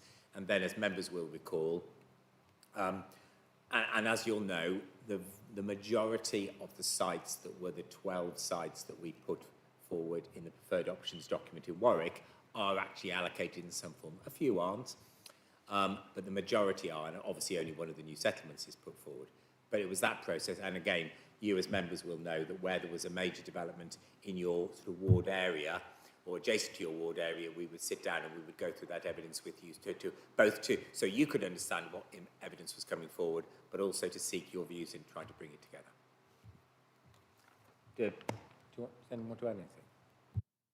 If I may, just to mention that on page 28 of the plan itself, there's a diagram that shows what we've called priority areas, and above it explains how we've come to those conclusions, and all the sites being proposed within the plan fit within those priority areas. So the darker the blue is more considered more sustainable, and then you go out until the blue fades. So all the sites are consistent with that approach, which followed on from the work that Mr. Clark referred to. Members, there is also a topic paper that's been published on the SWLP website, a topic paper, so a background paper, if you like, that sort of explains our thinking and the evolution strategy as well. So it's not part of the agenda papers. If you go onto the technical evidence web page of the website, you'll find it there. I can send you a link if that's helpful. So thank you. Thank you for that. I guess one thing I didn't catch in anything you said was how agricultural land, the different grades of that came into the process, and also in the wealth of feedback that was given from the preferred options consultation. I've seen summaries of that, but I've not seen anything that then says, and this is what we did with that feedback. This is how it fed into the decision-making process. I think similarly as well, I think just to build on Councillor Kohler's point, Mr. Clark, you referenced meetings with ward councillors of sites in their wards. I'm wondering what was done with the feedback from those meetings as well. How has that been used to influence the final shape of the plan? Just to pick up on that specific point, and again, you'll forgive me because I know I attended a lot of those meetings, but I didn't organise any of them. But I'll look at my colleagues. I'm pretty sure there was a note taken of each meeting by the officers, and I know you were in quite a number of those sessions, and thank you for coming along. So we use them to, as I say, both inform you of the work that was done, and I remember we spent quite a lot of time running you through the various bits of evidence that had come forward and how that was shaping our thinking. But then it was getting some feedback and thoughts from you. And I also remember when we did the member workshop in December, and you remember when we moved around the different tables and you all got a chance and you did the post-it notes. And again, we captured all of that. And that was about trying to understand from you what the I don't want to say the red lines were, but what the particular issues are that really we needed to address in order to achieve development. And indeed, if there was any community benefits that we should be looking to prioritise and bring into the master planning work that we were doing. So again, we just brought all of that together to inform where we are now. Yes, and just to add, so those sessions were a way to refine the proposals that come forward. In terms of things like agricultural land, we've conducted something called a HELA, which is a housing and economic land availability assessment, and it looks at the suitability of sites, so particularly for the non-strategic sites. There's a range of different planning constraints, and we've looked at, and agricultural land quality is one of those, and the HELA, very long document, gives a sort of score for all these various constraints, and that has helped inform and sieve out those that don't perform particularly well. So it's not an exact science, because it then has to fit with the spatial strategy that we're proposing.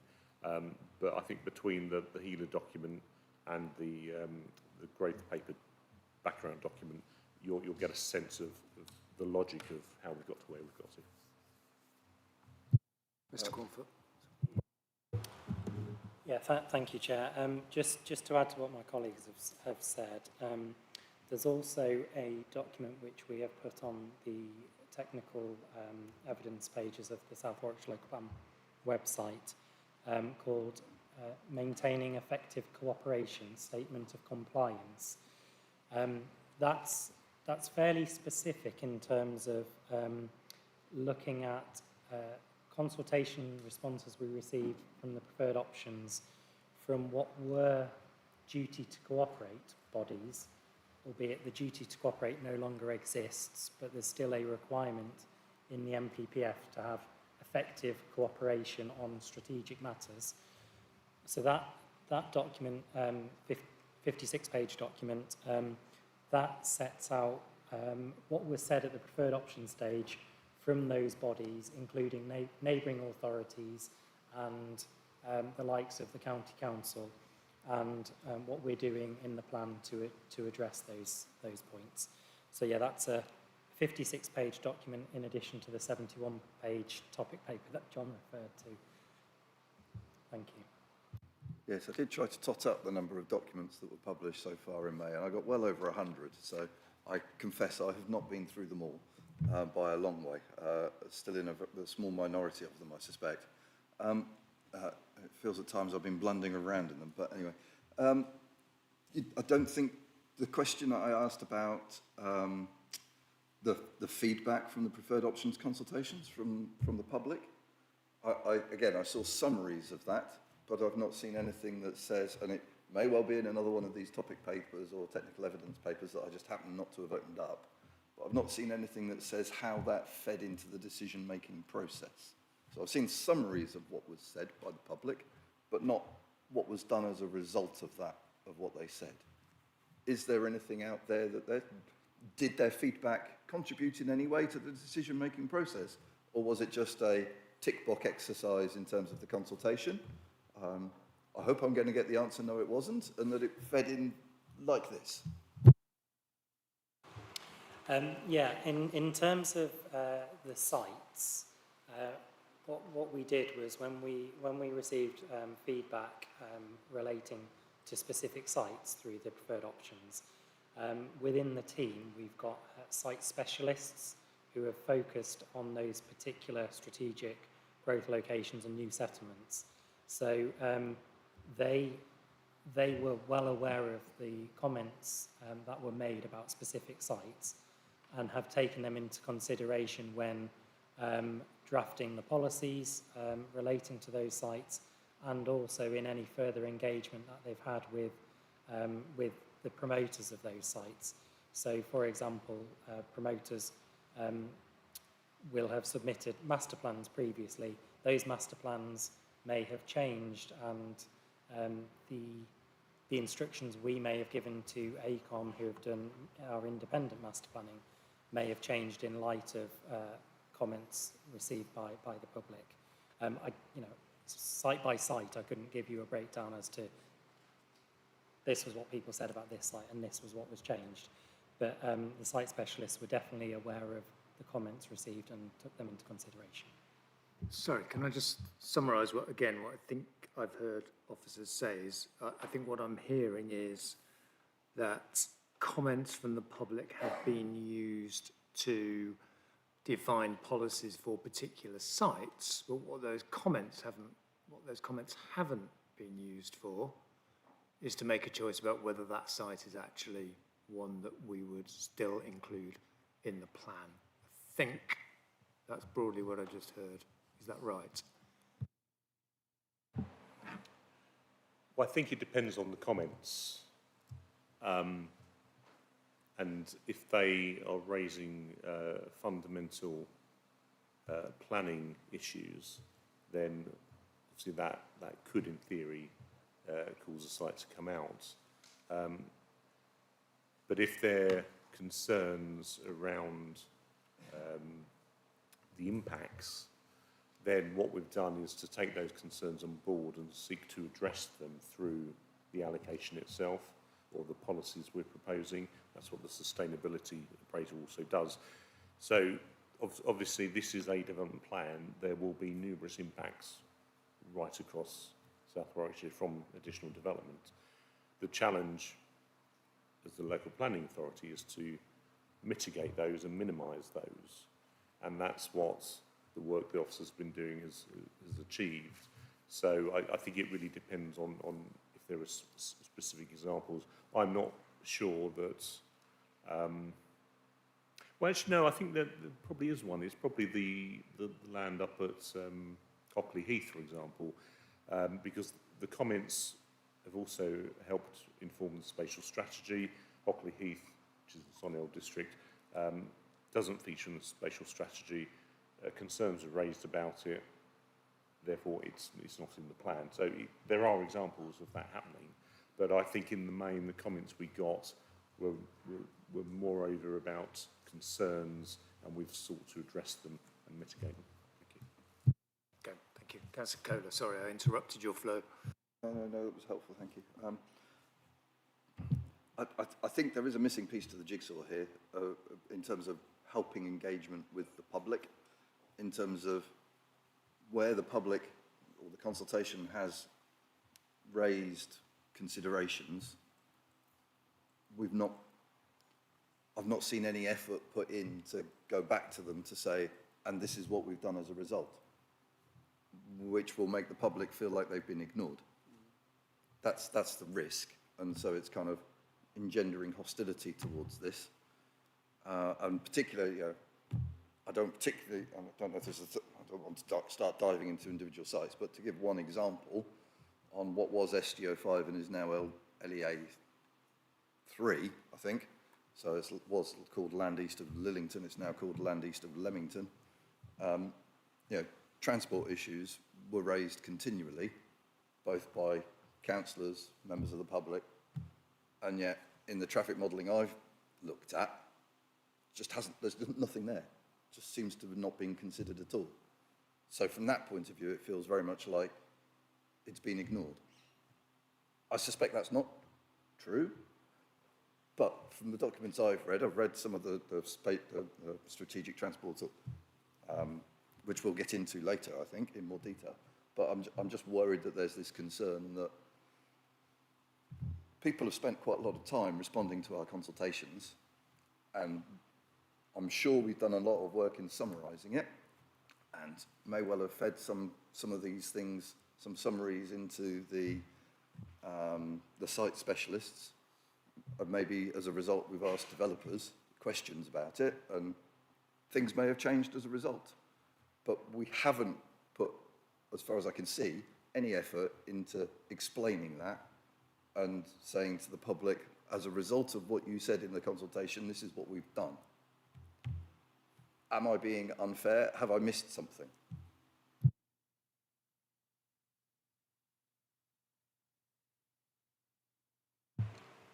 I don't think that's an unreasonable conclusion. We haven't ignored the public comment. And of course, it's all out there, the report of consultation, both the full version and the summary. And bear in mind, the summary is, I think, 70-odd pages. The full version is a lot longer. So the information's all out there.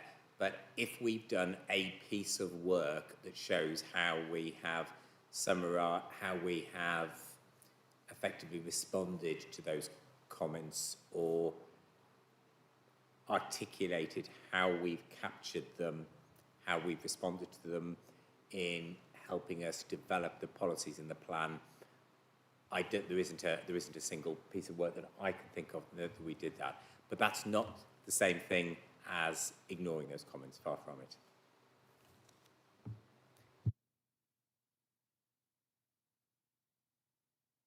Right. Councillor Payne, I think I had you next to ask a question.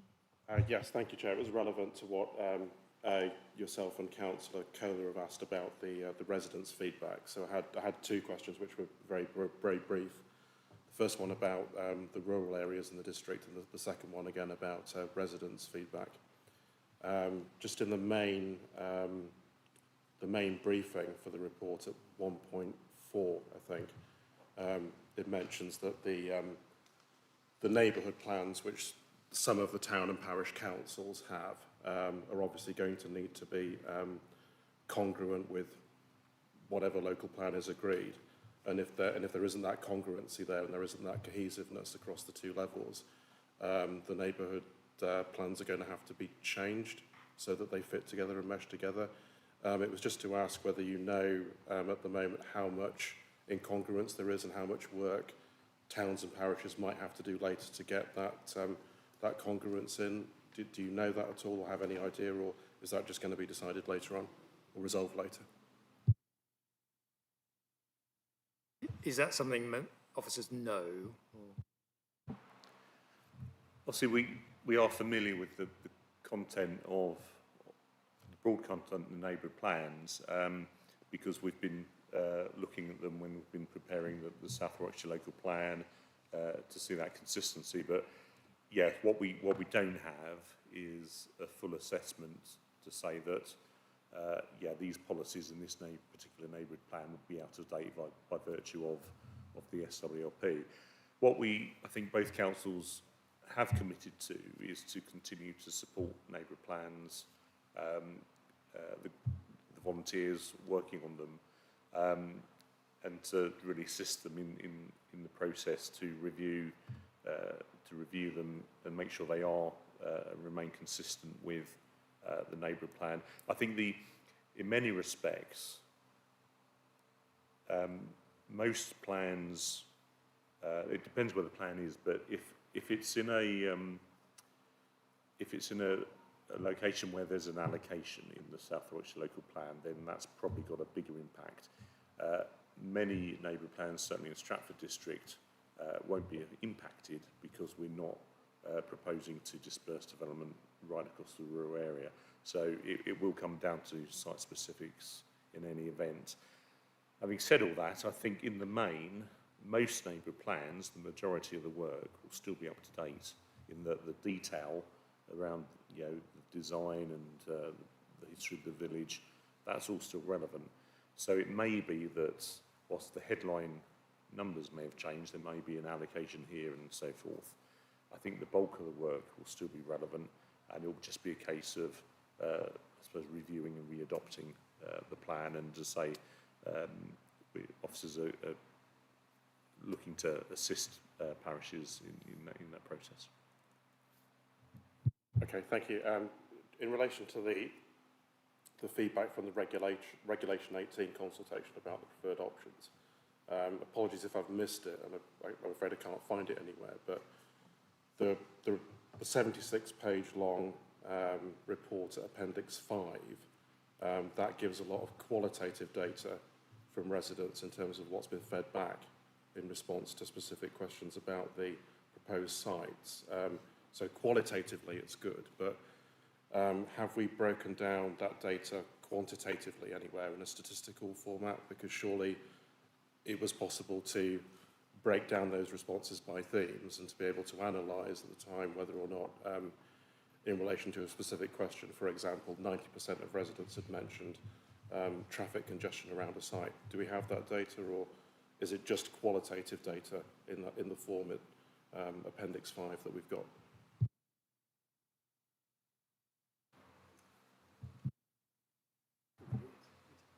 I thought we had done that work, or at least in part. I can't find it immediately. If you can bear with me, I'll see if we can bring that up and confirm. I just wanted to ask, just to see what response you gave, really, and it's relevant to what Councillor Kohler was asked.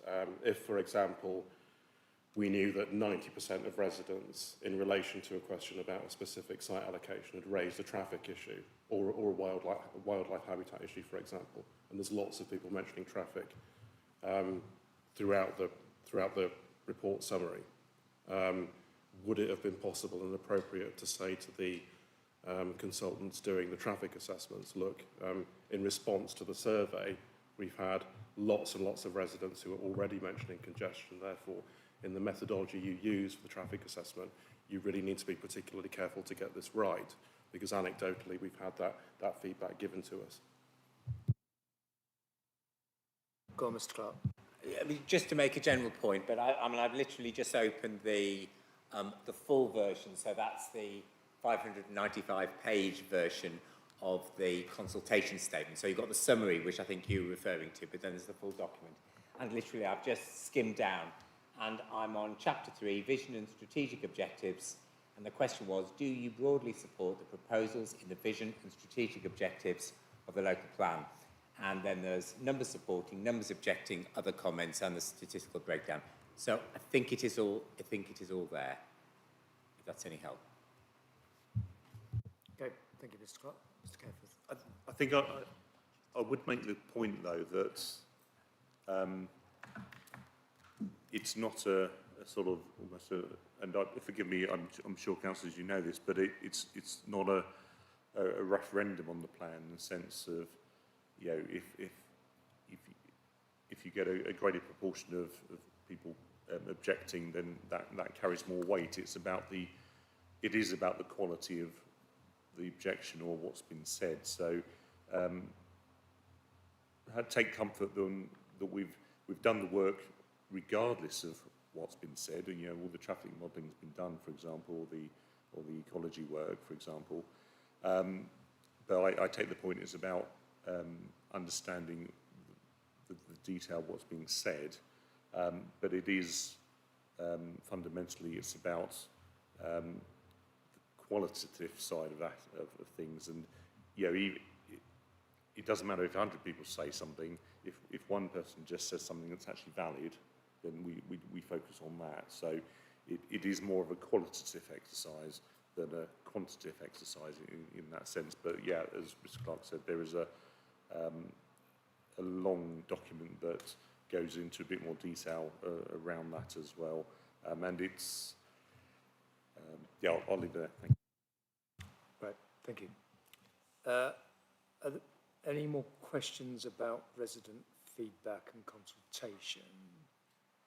Okay, I was just sort of thinking as we went, could I suggest that we make a comment on here that, and this is the wording I came up with, that the way that the plan has been created may lead to concerns that residents' voices haven't been heard, and more work needs to be done to demonstrate how their feedback has influenced the outcome, so that members be comfortable with that as comments that we can take back to Joint Cabinet. Okay, good. I'm getting enough nods and no one's violently disagreeing. Okay, right. Other further questions on strategic? Councillor Armstrong. Thank you, Chair. I've got a few, but I'll keep them sort of straight to the point. Hopefully we can get through. Which of the sites, if any, are already pre-applications or subject to pre-application? I'm not allowed to say what's pre-application because they're confidential, I'm afraid. I've heard that you can freedom of information request that. Is that true? And if so, I might put one in straight afterwards. I don't know. I couldn't tell you is the honest answer. Sorry, yeah, I can't add any more to that, unless you can, John. Well, at Stratford, they're normally released once they've been circulated to the applicant. So it depends, I think, on the timing of where it is in the pre-app stage.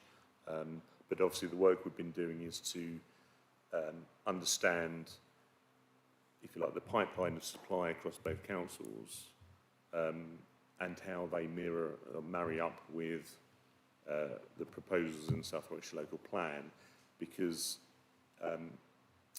not only from a 5-year supply perspective, but also from our housing trajectory, help inform which sites are likely to come forward when. So it's important that we do know which sites are more likely to come forward sooner.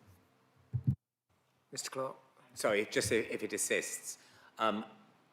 Very often for the more major schemes, as well as a pre-application, before submitting a planning application, and often at the same time as they seek pre-application advice, they will have to submit things like an EIA scoping opinion, which is in the public domain. So, for example, the Land of Blackdown, which I still call it one of the SGO5 sites, but it's got a new name now. They did their own private public consultation, if you like, with local residents and submitted an EIA scoping opinion. And in that EIA scoping opinion, they made it very clear they're proposing to submit a planning application. So there is that sort of information available. What I'm getting at... Sorry, Councillor, I'm sorry, just want to make sure we're clear on this.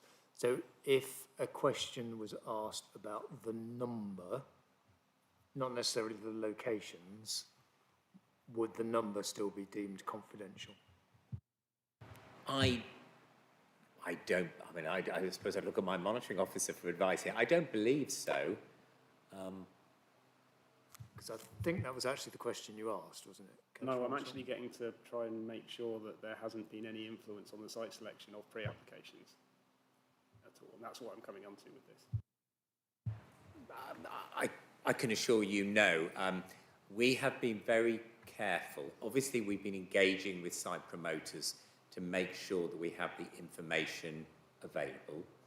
But prior to putting this document in the public domain, we were very careful not to give any hint that they were a preferred location. And I think there was a pre-scrutiny question. I forget who asked it, but it was around that area about whether we did any sort of third party was given sort of prior access to that knowledge, and I've answered no. Okay, thanks. Slightly collected, but not really. Is there a way for residents or councillors to connect the sites or the sites selected to the specific elements you mentioned earlier in terms of ranking sites, the HELA and everything else? Because I've seen that topic paper that came out today on the growth strategy. The annexes aren't published yet, unless they were since this afternoon. I can't, even going through that paper, in a rush this afternoon, of course, find a way to actually say, I've got this site X, where is this site in a ranked list of sites, and hence why is it the one that was picked? And I've had this come from residents already, as to, they've got a site, there's a strategy in place, but they can't seem to connect the strategy because it doesn't seem to apply to what they've seen. So how can we make that specific link? Well, I think the annexes that I don't think have yet been published will assist with that. But I think I'd also make the point that, again, planning is not sort of black and white, and there isn't any sort of ranking per se. It's a balance of different considerations, and often they're sort of contradictory. The main piece of work has been, certainly for the non-strategic sites, has been the HELA, which I referred to earlier, and that does go through all the different planning constraints, and it does give a score, and that's been used to sort of filter out the lower scoring sites. But then within the if you like, the shortlist, the sites haven't been ranked in that sense. So there isn't a piece of work that says, yeah, this site came out third of 20 and therefore is in the plan. It's not worked like that. Okay, thank you. Some slightly offset points then to go through quicker. So I asked a question about effectively rail capacity and how it interacts with our Greenbelt justification, which I'm sure, as you know, has come up before and has been running in the works for quite a long time. There's a lot of resident concern about there not being railway capacity on the Hatton-Lapworth railway line there, or already being full, and that's in some of the county council documents. Councillor Armstrong, I think we are slipping into transport. It's not actually transport, it's about strategy and selection. It's the Greenbelt justification, so I appreciate there's some crossover, but that is the primary area here, not the transport. Okay. But has there been any update on that? Because it's fundamental to our, effectively, justification for removing those Greenbelt sites.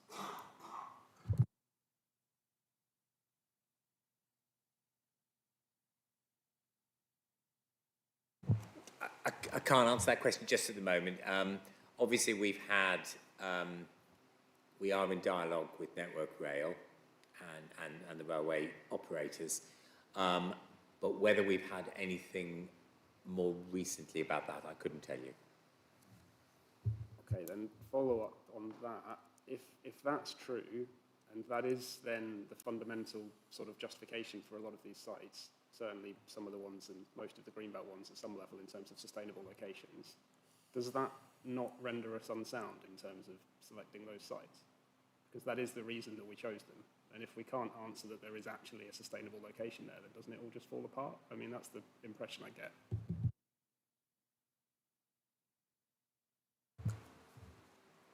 I'll start, maybe my colleagues might want to come in. If we were predicating, let's say, a Greenbelt site for release solely on its proximity to the railway station with the expectation that there would be an increasing traffic, number of rail passengers that it could take over time, if that was the sole determinant, then, and that was notwithstanding other evidence that might point in different directions to where we should allocate land, then I think that could be a matter of soundness. But I think with all of our allocations, both within the Green Belt and without, the judgment that we have to make in the context, as I said at the very beginning, that we have to make some big and really difficult decisions, and we have to think about, we want to do them in the context of the spatial strategy that has, I think, been widely supported as we've moved forward, and that talks about major areas of growth and new settlements. And given that we recognise that we can't just focus all of our development outside of the Green Belt, or we know exactly where all the development's going to go, and that would be unacceptable for many good planning reasons, that actually all of the sites we chose are a balance of different reasons and not one reason alone. So yes, we use railway stations and the opportunities that they give for means of transport other than the private car as one factor. It wouldn't be the sole determining factor. I mean, I did read the Greenbelt topic paper that came out today as well in terms of justifying it, and as far as I can tell, it is the sole factor for, I'm trying to avoid specific sites, but the Kingswood sites is the sole factor. There are other sites where it's probably the major factor. I mean, in that case, I think certainly the non-strategic ones, and I want to move away from specific sites like at that point, but for many of the non-strategic ones, they've come in at somewhat the last minute. Certainly the list we were shown several months ago didn't have some of the ones that are currently in it, or didn't have them as likely options. They weren't in the previous consultation. I think matters of soundness around this point in the Greenbelt certainly come into play. I think there's a real question whether some of these non-strategic sites should stay in. So I'd like your view on that in a sense. Are they adding more risk by being in than they are by giving us a few smaller extra few hundred houses in different places? And I don't mean just one set of sites there. I think it's a broad point, specifically around residents' ability to actually respond to a consultation and talk about these sites. Because a lot of them are coming back to me already saying they've seen something in the plan, they had no idea this was there, no one's brought it up before, it wasn't in the previous consultation, how can this possibly be a sound process? And I've got several emails like that already. So I think there's a real point here that we have to consider, both in response and perhaps as a committee, about whether some of those smaller non-strategic sites are actually sensible to have in at the moment, especially if we're upping the numbers according to the developer numbers, as we talked about earlier. Thoughts on that appreciated, but I think I need to move to recommendation afterwards if we get. So I think they understand the question is actually a lot of non-strategic sites are coming at the last minute. Those have not been through the same consultation process, as I understand it, as the other sites have. Does that create a challenge to the soundness of the plan? Yeah, I think another thing to consider here is around the mix of sites that we need to have in a plan. So we do need to have a mix of a range of sites that can deliver more quickly, so don't have such extensive infrastructure requirements. and, you know, perhaps smaller sites as well as the larger sites.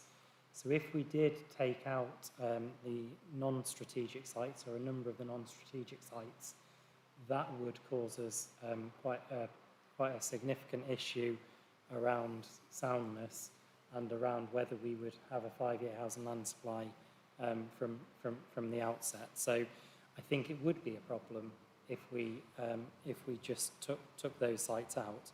I think in terms of consulting on them previously, yeah, I think in an ideal world we would have been more explicit in our previous consultation around some of the more non-strategic sites. What we did do is we did consult on the HELA, which did include all of the sites, including the non-strategic sites, albeit, admittedly, they weren't clearly shown on a plan as potential allocations. So it would have been easy for people to perhaps miss them. If I can summarise the trade-off a little bit there, Chair, I think there's clearly an element of small sites helping bring viability forwards, for sure. I think there's, at least for the sites I'm most familiar with, pretty fundamental soundness issues with them, whether it's around the Kingswood ones being purely driven off the railway station that has no obvious capacity. There's some north of Kenilworth ones that impact the strong Greenbelt argument from the Greenbelt Phase 2 there, in terms of that being the strongest performing Greenbelt in the analysis, and those impacting further on that Coventry-Kenilworth gap. There's presumably issues with the other sites that I'm not aware of because I'm less familiar with them. There's already residents telling me about some of these sites that they have fundamental issues with, but they weren't able to bring it up before because it wasn't in a consultation. I think we're trading off the small site excess viability against a series of real big soundness issues that might equally end up getting dealt with. And I'd put a recommendation forward that we at least ask Joint Cabinet to consider which of those are the riskiest and should be removed, or provide the most benefit for the least viability cost, however you want to phrase that. Okay, can we hold that and come back to it? I'll see if others want to come in. So, Councillor Whiteman, did I see you indicate, or no? It's been struggling to hear. Right, okay, sorry, that was a gesture. Right, members, any other questions? Or Councillor Kohler? Thank you very much. I think earlier you summarised that in the preferred options consultation there were 24 strategic growth sites, I think that's right, and 8 new settlement sites. Okay, right. And now we're in this document that we've got in front of us, we're now at 15 of those strategic sites. Is that right? So 63% of them, by my calculation, have survived, and we're down to 2 new settlements. So that's either 25%, or if there were 12, it's lower than that. Can you just talk through briefly what the evaluation process was in terms of the sites that got?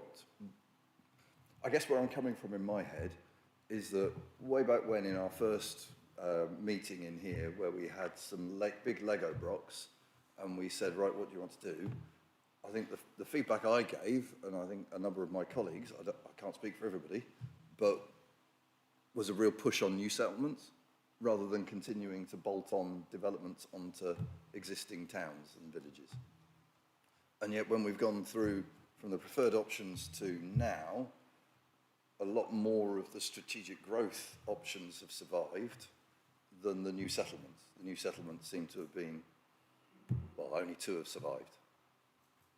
So I just wanted to ask how you feel that's come about.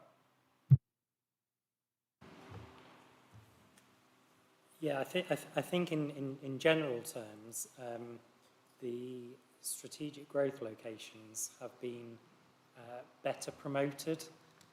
So we need to demonstrate that we have a deliverable plan, i.e. a plan that there are going to be house builders who will deliver the homes that we are talking about. I talk about homes, but employment land as well. And I think some of the new settlement locations, we wanted to consider them because we thought there was merit in considering them, but actually there was very limited developer interest, And if you're looking to bring a site forward for, 6,000, 10,000 homes, if you haven't got a promoter that is serious about promoting that site, then, in a year's time after that, we're never going to be in a position where we're going to be able to demonstrate to an inspector that that site is deliverable. So I think that's in general terms probably why the new settlements fell away a bit more. I think it is also important to note that we made it clear that we wouldn't need all of the new settlements and all of the strategic growth locations. And there are more risks. That I guess the larger the site, if you're talking about a new settlement, there's a lot more infrastructure required to go into that. And it would be very risky if we did ultimately have a plan which put more eggs in the new settlement basket. So, if we had 4 new settlements in the plan rather than 2, all it would take really is for one of those new settlements to not come forward to cause us a major issue in terms of our housing delivery, our 5-year supply, and also we would be at greater risk of challenge at the examination process as well. I guess I think there's I understand the point you make. I think there's a danger that people, our residents are going to hear that and say, when you say better promoted, they're going to say, well, basically the plan is developer-led. It's not what the people want, it's what the developers want at the end of the day. And that's where the decisions have gone, is because the developers have cooperated and played the game, and the views of the residents and the views of councillors kind of don't count in this case. Again, am I being unfair? I'm just very conscious that there's a risk. Local plans are, of occasion, very contentious and controversial, and I just feel that we're not playing a very smart game in how we're presenting this, in terms of explaining how the feedback from consultations has fed into the decision-making process, and how the importance of being better promoted sites. Just the language and it just makes me fear that we're going to have a storm coming. Yeah, I think it certainly hasn't been developer-led, and what we've done is we've explored a number of, I think it was 12, wasn't it, new settlement locations right across South Warwickshire, and we investigated those, and on the one side you've got, if you like, the technical evidence, which is what we're interested in, and there was I think 4 that made it through to a shortlist based on that technical evidence. And then on the other side, you've got the landowner coming up with a concept and working to resolve the issues and promote the site. And for development to happen, you need a coming together of those things. And it's only really been in the 2 new settlements that are promoted in the plan that that's happened.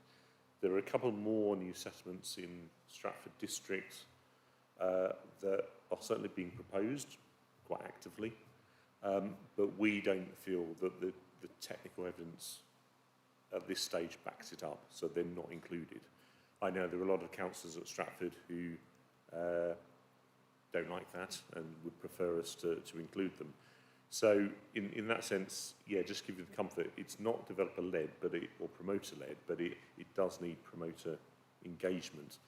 I think the point about residents' communities is that I think in all locations we had opposition to the new settlement. So I don't think there's one location where with the community saying, yes, great, we'd love 10,000 homes here or 6,000 homes.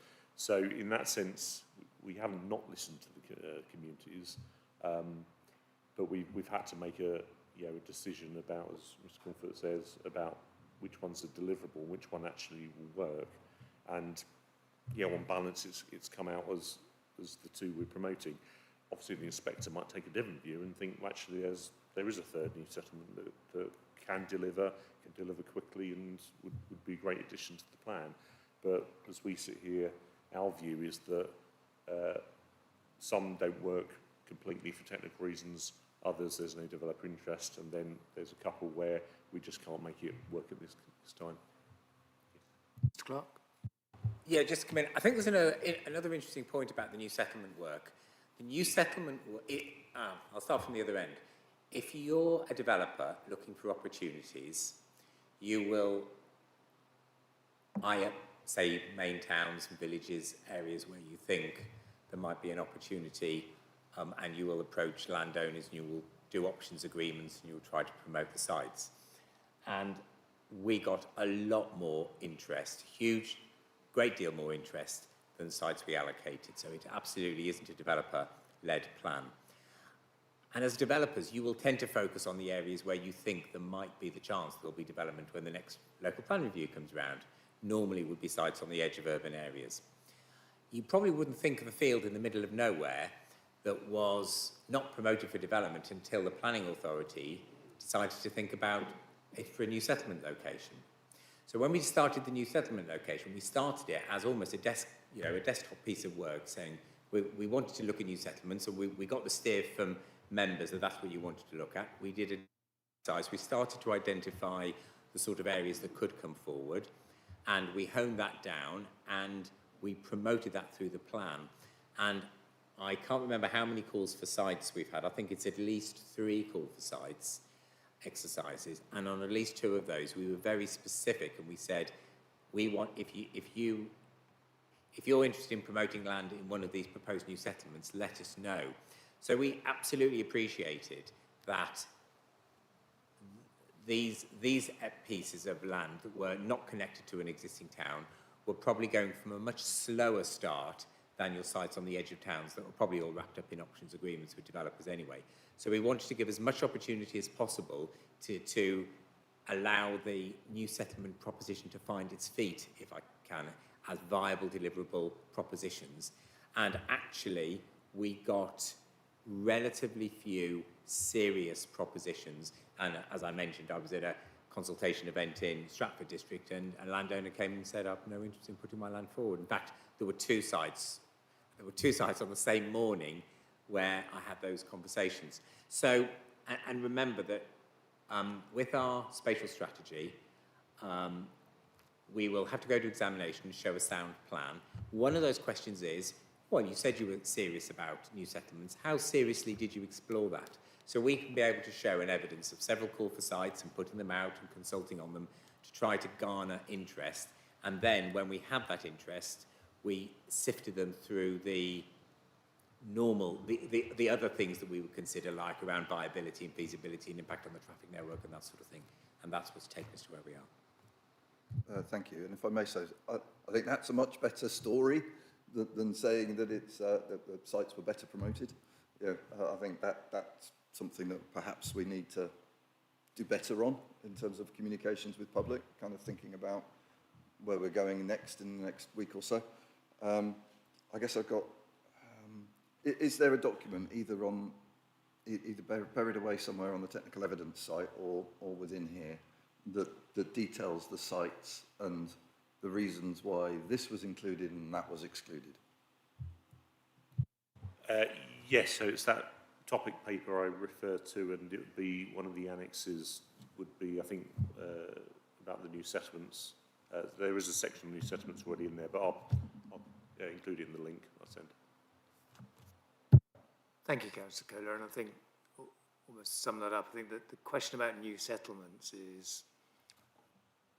is actually really important, because I think residents don't necessarily object to houses being built. It's the impacts of those houses being built. It's the impact on schools, medical facilities, roads. It just takes longer to get anywhere. And I think it seems, my view of where we've ended up is it feels like we've missed that opportunity to create new settlements where we could address all those things from scratch and make sure that all those things were sorted. And instead, we're back to this policy of actually tacking things onto already congested, difficult to get around towns. And my concern is that actually we're not serving our communities terribly well by that. That's a slightly personal view, but I thought I would share it on the back of Councillor Kohler's points. Right, I've got Councillor Dre, then Councillor Day. Yeah, on the new settlements, I was just wondering why, how will new developments become 20-minute neighbourhoods if they lack significant local employment? And how does the SLP ensure that the remote or large new settlements don't just become commuter suburbs?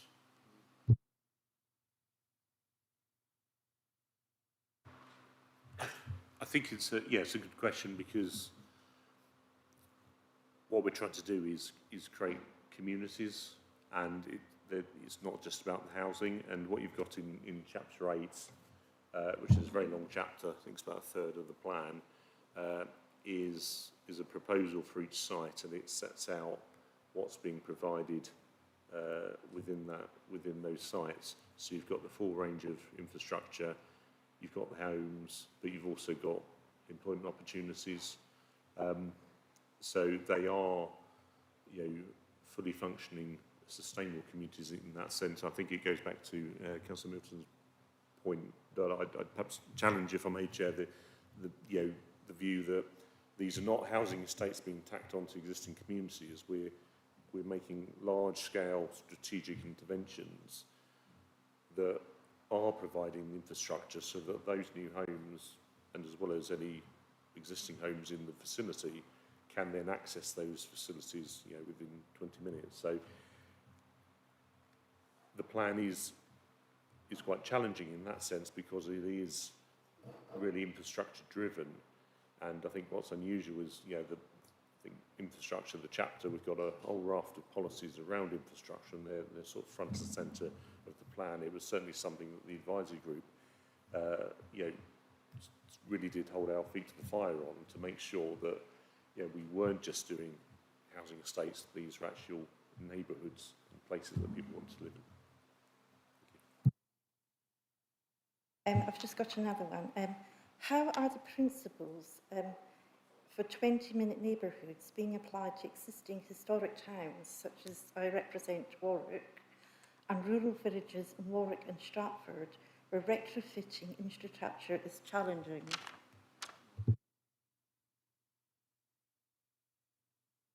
Well, I think it goes back to the point I was just making, that if you've got large urban extensions on the edge of these towns, then they then also provide the facilities for those existing residents.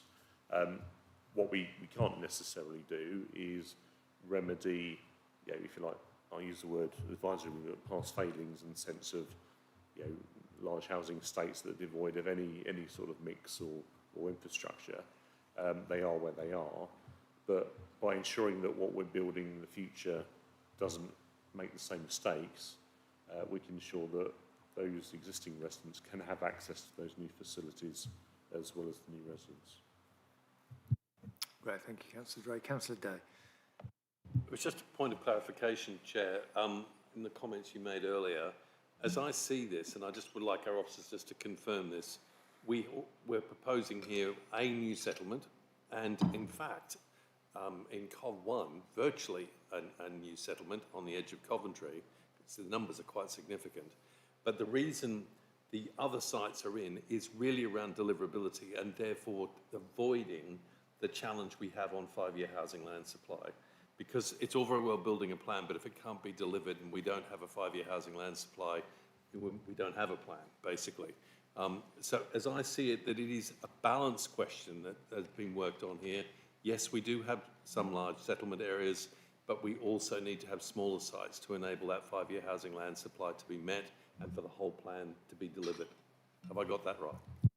Yes, you have. Thank you, Mr. Clark. That was a succinct answer. Right, okay. Members, any other questions on the strategy, and I've got 2 points I need to come back to, I'm aware. Right, so Councillor Hazelwood, you wished to add some words to one of the recommendations in the report. Have you got that, Mr. Lynch?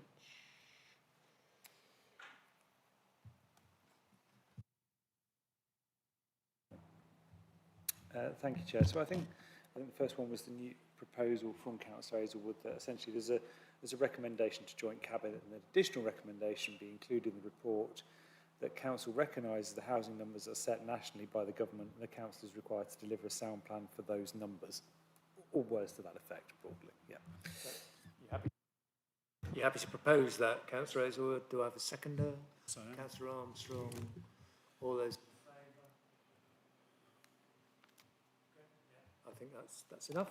Okay, so it's carried. So that can be added. And then Councillor Armstrong, I think yours might need a little bit more discussion, but please could you just outline what the recommendation you would like to make is.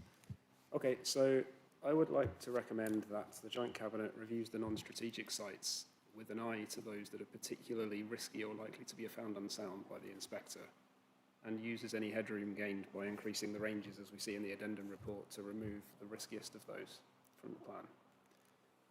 In terms of particular risks, I don't want to get to specific sites, but I do want to say that the justification for many of the greenbelt removals is particularly weak, in my opinion, and needs to be looked at. And that goes for items of sustainability in the rail network as well as the Coventry-Kenilworth gap. Okay, I think Mr. Leach has some suggested words. Thank you, Chair. I have a simplified version so that Joint Cabinet have a further review of the non-strategic sites and which may pose more risk to soundness by including them rather than excluding them. Okay, and can I just check with the officers, just the question about does that potentially affect the soundness of the plan?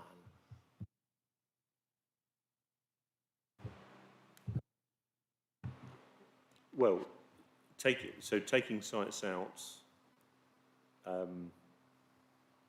it all depends on the amount of headroom you've got in the plan. Obviously, you can't take sites out and then the numbers come down and you're not meeting your needs. And as we saw with the addendum report, the clear steer from the advisory inspector was that we needed to up our headroom. So I would advise caution from a soundness perspective in that sense. I suppose, in theory, you could say, well, we don't like these sites because we don't think they've been fully justified, but we think you should replace them with some others. That could happen, but we're obviously late in the day and we'd need to understand what the alternatives are. And obviously as officers, you've got the sites that officers think are sound. It may be a case, and this is something that the advisory inspector did pick up on, was that the justification, the explanation could be improved. And when we explained it verbally, he thought that was there, but he didn't quite see it in the plan. So maybe that's where the weakness is around the explanation and the justification rather than the actual selection itself. Okay, Councillor Armstrong and Hazelwood. So just as perhaps a comment to members on that, I mean, if you go from the draft numbers on the strategic sites to the developer numbers that we talked about earlier, you add over 2,000 homes to the plan, and the non-strategic ones are on the order of hundreds. So there is potentially scope there. It's a matter of percentages and numbers and choices, of course, and that's why there's flexibility in the recommendation there. But it's not a complete.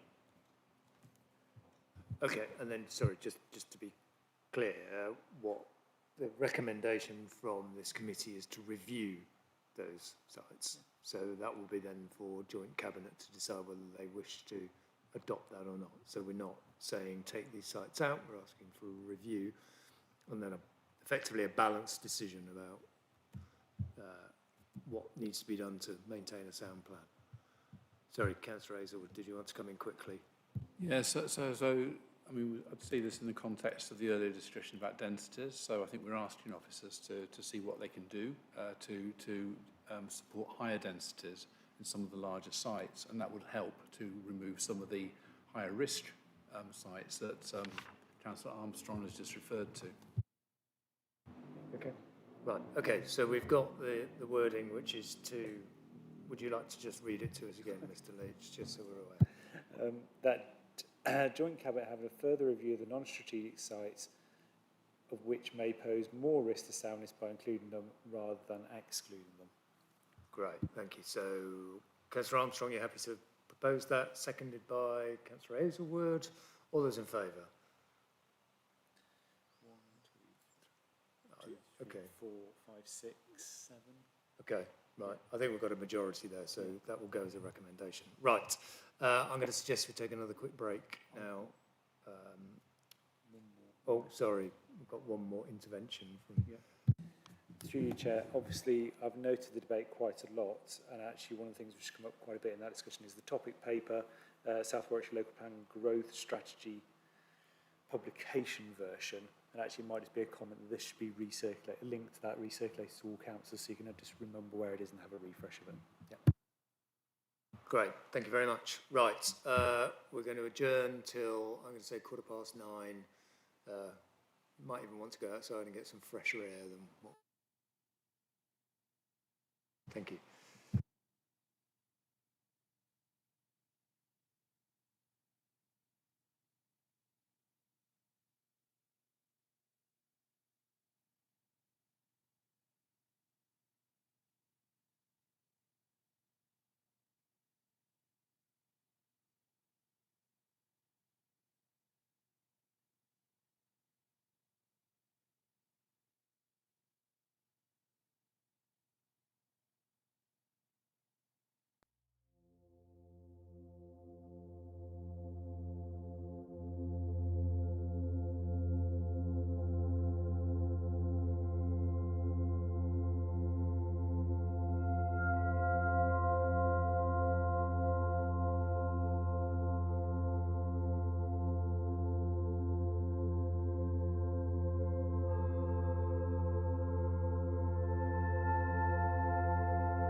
Right, okay, everyone, we're back to it for part 3. Members, if we just gather, because then we can keep going. We've got a few things to get through now. I think just try and speed things along. What I don't want to do is do a false cut-off for this meeting. This is possibly the most important thing that we will talk about as a committee.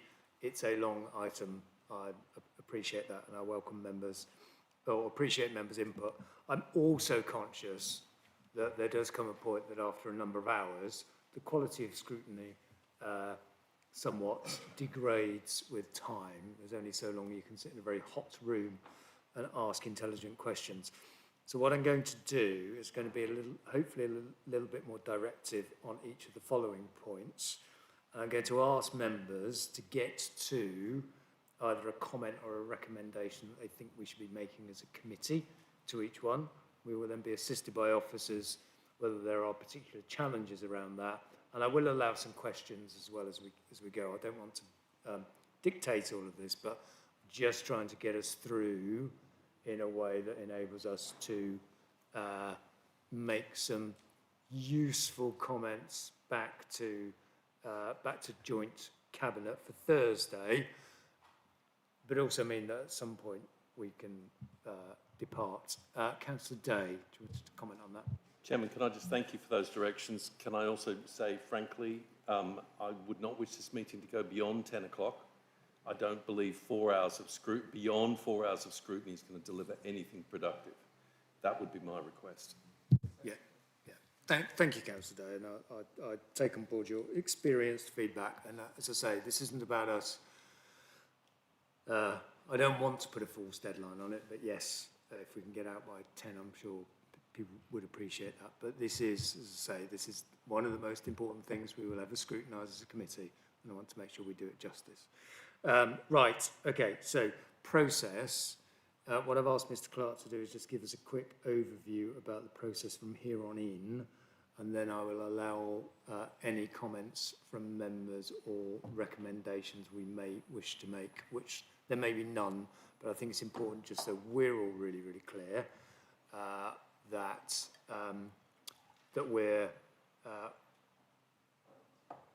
we know what happens next and we can explain that to our residents. Mr. Clark. Okay, just very quickly. The process from here would run that provided the document gets obviously recommended by the Joint Committee and then approved individually and separately by both councils, it would then go for a period of public consultation. We've suggested in the report that would be running from the 12th of June to the 27th of July. That would then give us a period of sort of about 5 months, 4.5, 5 months to do all the necessary work before submitting the local plan, bearing in mind that councillors are being asked, will be asked again whether they are prepared to submit the plan. So this approval the councillors would be giving now, particularly at the full council meetings, would be about agreeing for this to go forward for public consultation, not then directly for submission. That would be a separate discussion. The challenges around that, and that were in the addendum report, are around this, particularly around the sustainability appraisal, and indeed anything else. I mean, anything else that might delay the start of the local plan. So, you know, we had a really good discussion about viability, but if, depending on the time and the process that we go through to finalise that viability report, that needs to be in the public domain for the consultation as well. That might put that date at risk. Any delay to the start of the consultation on the 12th of June, of course, pushes the consultation more into the school holidays. And that has, I think, I would suggest, reputational issues for the council about being seen to consult during a holiday period. It would also have genuine officer capacity issues because, you know, officers and I'm sure councillors have booked you know, holiday period over the summer. So that would be something just to bear in mind. Great, thank you, Mr. Clark. I think that was clear. Are there any questions, comments? Councillor Kennedy. Yes, Thank you. I'd like to thank officers for the comprehensive responses they've done to all the pre-scrutiny questions, and I don't wish to reopen them. But a number of the questions, there's been a response which says this could be done as a minor amendment to the SWLP. I'm quoting specifically question 119. What I would like us as a committee to recommend is where there is such a statement to recommend that the joint cabinet endorses those minor amendments and instructs that they should be included in the plan as it goes forward. Clark? The way the recommendations are worded at the moment is recommendation 5 would delegate authority to it's actually Mr. Careford and myself in consultation with leaders and portfolio holders to agree minor changes. So a list of minor amendments wouldn't of themselves have to go to the Joint Cabinet Committee, just to be clear on that. Thank you, that's very helpful. I just want to ensure they don't get lost in the melee, because there's some really good points made. Okay, but they are covered, but they're covered effectively in the process. Councillor Kohler? I guess just going back to the process, I noted that 15 of the questions I submitted were saying they needed to be referred to transport consultants, 10 to site specialists, 3 are just waiting responses, and 1 to be liaised with county transport colleagues to provide answers. So that's quite a lot of work still to be done on the Q&A. Do we have do we have a timeline for that? No, all we will do is endeavour to answer as many of them as we can before council meets next Monday. Now, bear in mind that's 3 working days. Well, 4 if you include the day of the council itself. We will do all we can to ask that, but we can do no more. And again, you know, obviously this is the half-term week. So, for example, our transport modeller, we did try to get the transport modeller, who I think some of you met at meetings last week, to come to this meeting because we knew transport issues were going to be considered, and he wasn't available because he's on leave. So whether somebody else from his company can answer any questions that they would have to this week, I can't say. Do we want any comment on that, Councillor Kohler? We could, yeah, I think we're getting one. So I think, you know, whilst we recognise the time pressures, but I think we are in a situation now where we've been asked to look at a lot of documents for the first time in a very short period of time, and I think members would want, I think members should have answers to those questions before they're asked to vote on it at full council on Monday. I know you will do your best. I hear what you say. Obviously, we can only do what is humanly possible. Councillor Armstrong.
Card.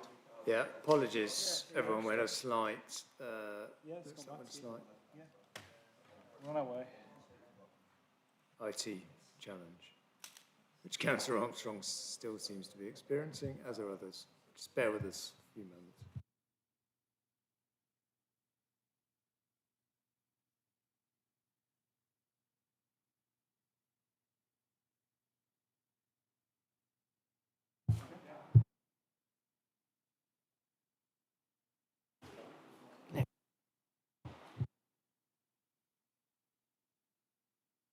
Hello? Yeah. Yeah. Can I carry on? Good? Yeah, so it's point 45 in the PINS report. The inspector said, I think, I'll read it all out, but recognising the deadline for submission, it's extremely helpful for the examination and the inspector if the councils are able before the Regulation 19 to get all the information and studies completed, etc., etc. This point needs to be taken into account when considering the timing of the Regulation 19 consultation. So I read that as effectively a recommendation from that inspector to delay the consultation. Now, I'm not necessarily in favour or against that, but I think it needs bringing up here. Yeah, I don't think the discussion was that explicit, but he's certainly making the point that to prevent issues arising later, that everything does need to be ready for the Reg 19 so that everybody has the opportunity to comment in the full knowledge of what the plan's trying to do and what it's based on. So things like the viability needs to be published for the consultation. So I think that was his point. He was obviously concerned about getting it all done and hitting that deadline. And we know that it's very challenging, but I know it's the view of both administrations that we do hit the December deadline. Obviously, if we don't, it isn't the end of the world, but what it does mean is that we delay having a plan by a couple of years at least, because we'd have to step back a bit and then go through the new planning system. Now, ordinarily that wouldn't be an issue, but because neither council has a 5-year supply, the sooner we get a plan in place, the sooner we can manage and regain that. So that's why both administrations are absolutely right to really proceed at pace with this. But I think the inspector is just mindful of those issues. Councillor Kohler, did you want to come in? Yeah, thank you. Just one thing that there was a bit of a recurring theme as I was going through some of the master plans is that they differ between, for example, the draft plan document and the transport modelling documents. There are a number where the access points are different, parcels of land have been included since it seems the transport modelling was done, and so on and so forth. So it feels like there's been a moving feast in terms of these master plans. And is that going to get ironed out before the Reg 19 consultation? You're absolutely right, Councillor. It has been a moving feast, and it's been through necessity. It is by virtue of the task we're doing that things do move around. I think because we've tried to do this in a condensed time frame, we perhaps haven't been able to iron out some of those differences. To address your specific question, will they be ironed out before Reg 19? I think the answer to that is no. Will they be ironed out by submission? Yes. But what you've got is that people can view, say, what the transport consultants are saying and what the master planners are saying and comment on that. I think what I would say, and this is no disrespect to my transport planning colleagues, is obviously they're coming at it from a purely transport perspective. We're coming at it as planners and the public realm, and this was something that the advisory inspector did comment on, that just be aware of, I can't remember the term he used, but be aware of single issue enthusiasts, if you like. And yes, thank you. Because they're only interested in that one thing, and that's great. But as planners, we need to take things in the round, and what may be ideal for transport may not work for, biodiversity or flooding or anything like that. So as planners, we try and balance those competing objectives. But we would certainly need clarity for submission, and what we don't want is anything contradicting itself when we submit the plan, because that's just confusing. Okay, thank you. Did you capture comments? I didn't on that one because I was busy trying to sort it. Right, okay. Sorry. So I think members are understanding the process. I think there are some concerns about, particularly about making sure that we have all the answers to questions before we've got that one. And then I think the further discussion is really about the, I think what you're telling us, Mr. Carefield, is that actually, despite the fact there are some differences and mismatches in the way that certain documents are, that's not a reason in itself to find the plan unsound, but they will need to be corrected by the time we get to final submission in December. So that's basically what I'm hearing. Okay, all right, I'm getting nods. Right, we're going to move off process unless anyone's got anything considerable to go at. Transport. Right, Councillor Kohler, and then Councillor Dre. Thank and you. then Councillor Armstrong. So the transport modelling, the STA documents, they seem exceedingly rushed. They seem to be very sparse, riddled with inconsistencies. Yeah, they don't seem great. I mean, one of the enhancements that's proposed for Warwick and Leamington is to dig up part of K2L, for example, which doesn't seem to be particularly well thought through. The site I mentioned before, LEA 3, SGO 5, doesn't seem to have any mitigations assigned to it. Traffic modelling doesn't seem to have gone down to that level. Everybody I've talked to has raised the issues of coming out the site to get into town, going down Leicester Street, and it doesn't get referenced once that I've found. So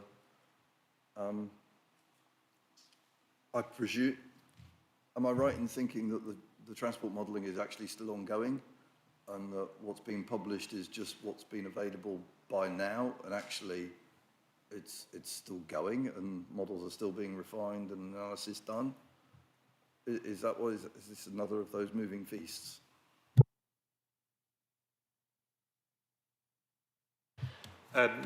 Yes, in a short answer, yes, it's still being refined. And what you've got is, I suppose, the sort of headlines and the sort of key mitigations that may be necessary, and some of the work that does need to still be done is to then find out, well, which of those mitigations are necessary. So yes, it is one of those things that yeah, there's still further work to be done, but obviously we've published sufficient information to get us to Reg 19, but we do need to bottom out the mitigations, particularly from a costing perspective, in order to know what interventions the sites then need to accommodate when the applications come in.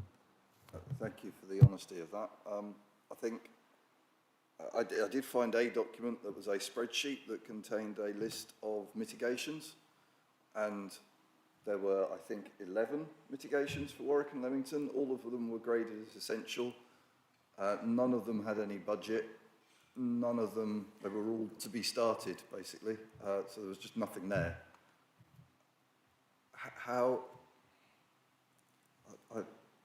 And they range from, digging up K2L to put a right turn bay in on Kenilworth Road to get into Woodcote Road, which from another document seems to think that it's a bus route when it isn't. So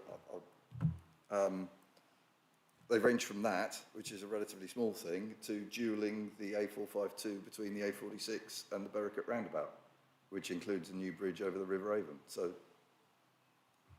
yeah, they're all marked as essential. So I think what you're expressing, Councillor Kohler, which I think we should be recording, is concerns about the quality of the transport assessment that has been done, which is a particular concern given that's going to be one of the big impacts on our residents and our communities. I think if this was if I was presented this as a first draft, I'd be bitterly disappointed with it. We're not at first draft stage, we're at Reg 19 stage. It seems way short of what's needed. Okay, members happy if we record that as a comment? Okay, getting enough nods. Councillor Dre, then Councillor Armstrong. Let's move down. Well, mine's basically all about the safety of the residents, and I'm just asking what specific design codes are being enforced to guarantee safe, segregated walking and cycling paths between housing and local hubs, rather than relying on car-centric local road layouts.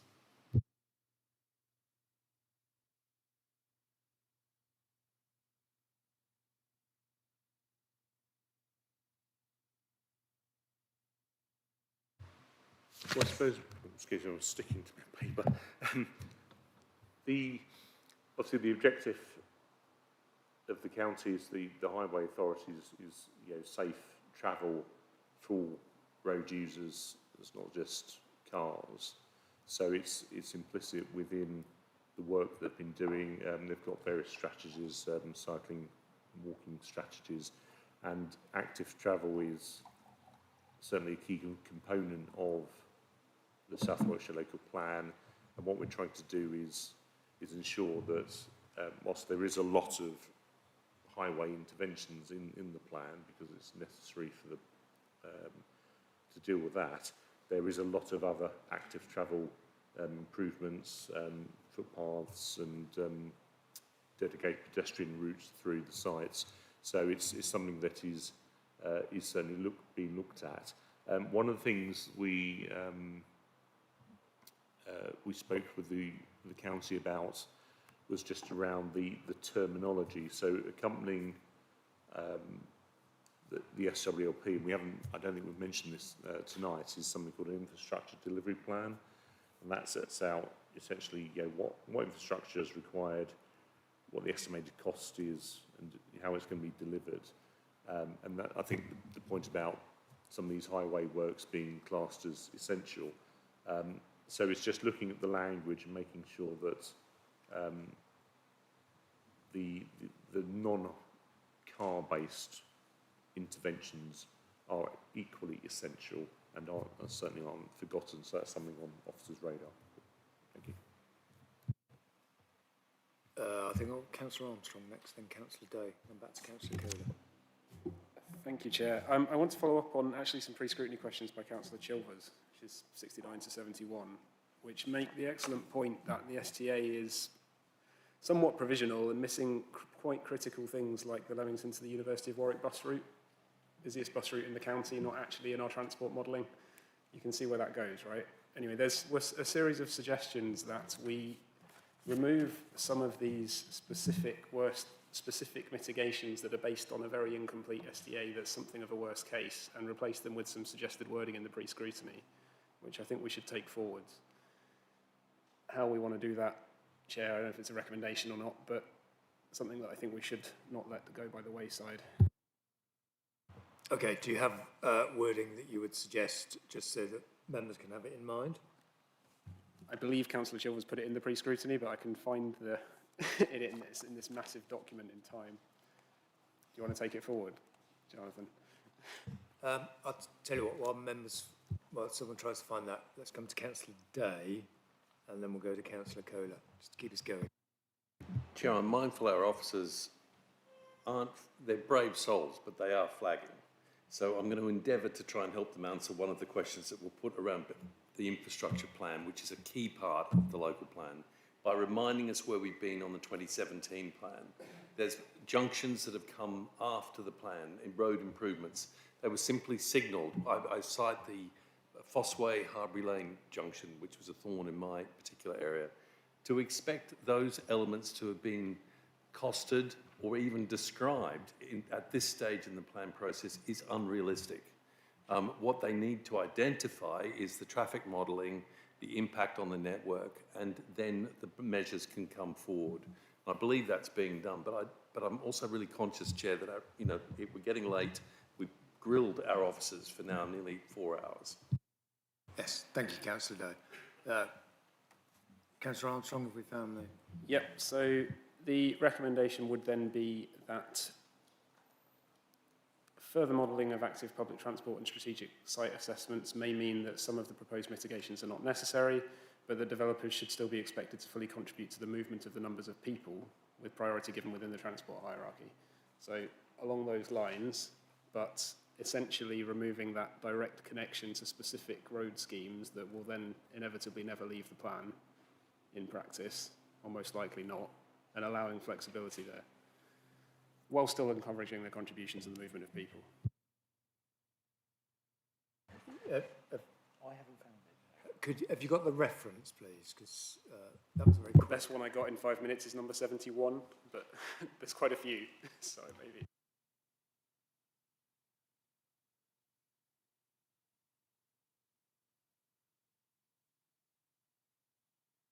Okay. So could you just read those out for us and then we'll... So, through you, Chair, number 71 says, suggestion to remove all reference in the concept master plans in Chapter 8 to specific design schemes in the IDP, instead replacing them with the imperative for developers to make significant contributions to the smooth movement of people. And then there's a little bit extra of that. Broad theme for. Is that clear, officers? And is that a... So we've got a different 71. Did you say it was question number 71 in the pre-scrutiny question sheet? How was I read number 70. That's why. That's... Chairman, do you think we should reconvene tomorrow night? I'm really serious here. I just don't think we're even getting to the nub of this. This is too important.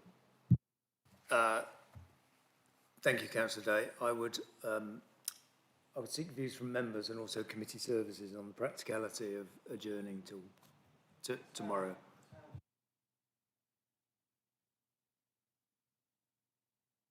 Okay, there is another scrutiny committee tomorrow night. I think that is the challenge.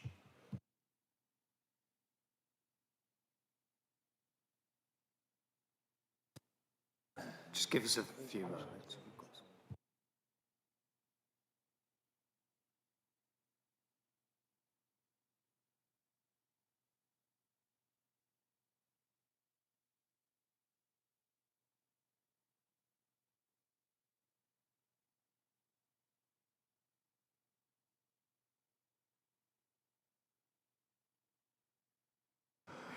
Okay, so Councillor Day, I think you make a very good point, and I think it's a good proposal. So what I would propose from the chair is that actually we adjourn the meeting now, and we come back tomorrow evening at 6 o'clock. So that's what I'm going to propose from the chair. Do I have a seconder, Councillor? Let's not worry about that. So I have a seconder from Councillor Day. Can I ask all those in favour of that proposal? Good. Right. So we have a majority there. Right. So we'll sort out all the issues with Housing Scrutiny Committee. Thank you, members. I know it's been a long session. We will endeavour to try and get through tomorrow slightly more quickly. And with that, I shall close the meeting.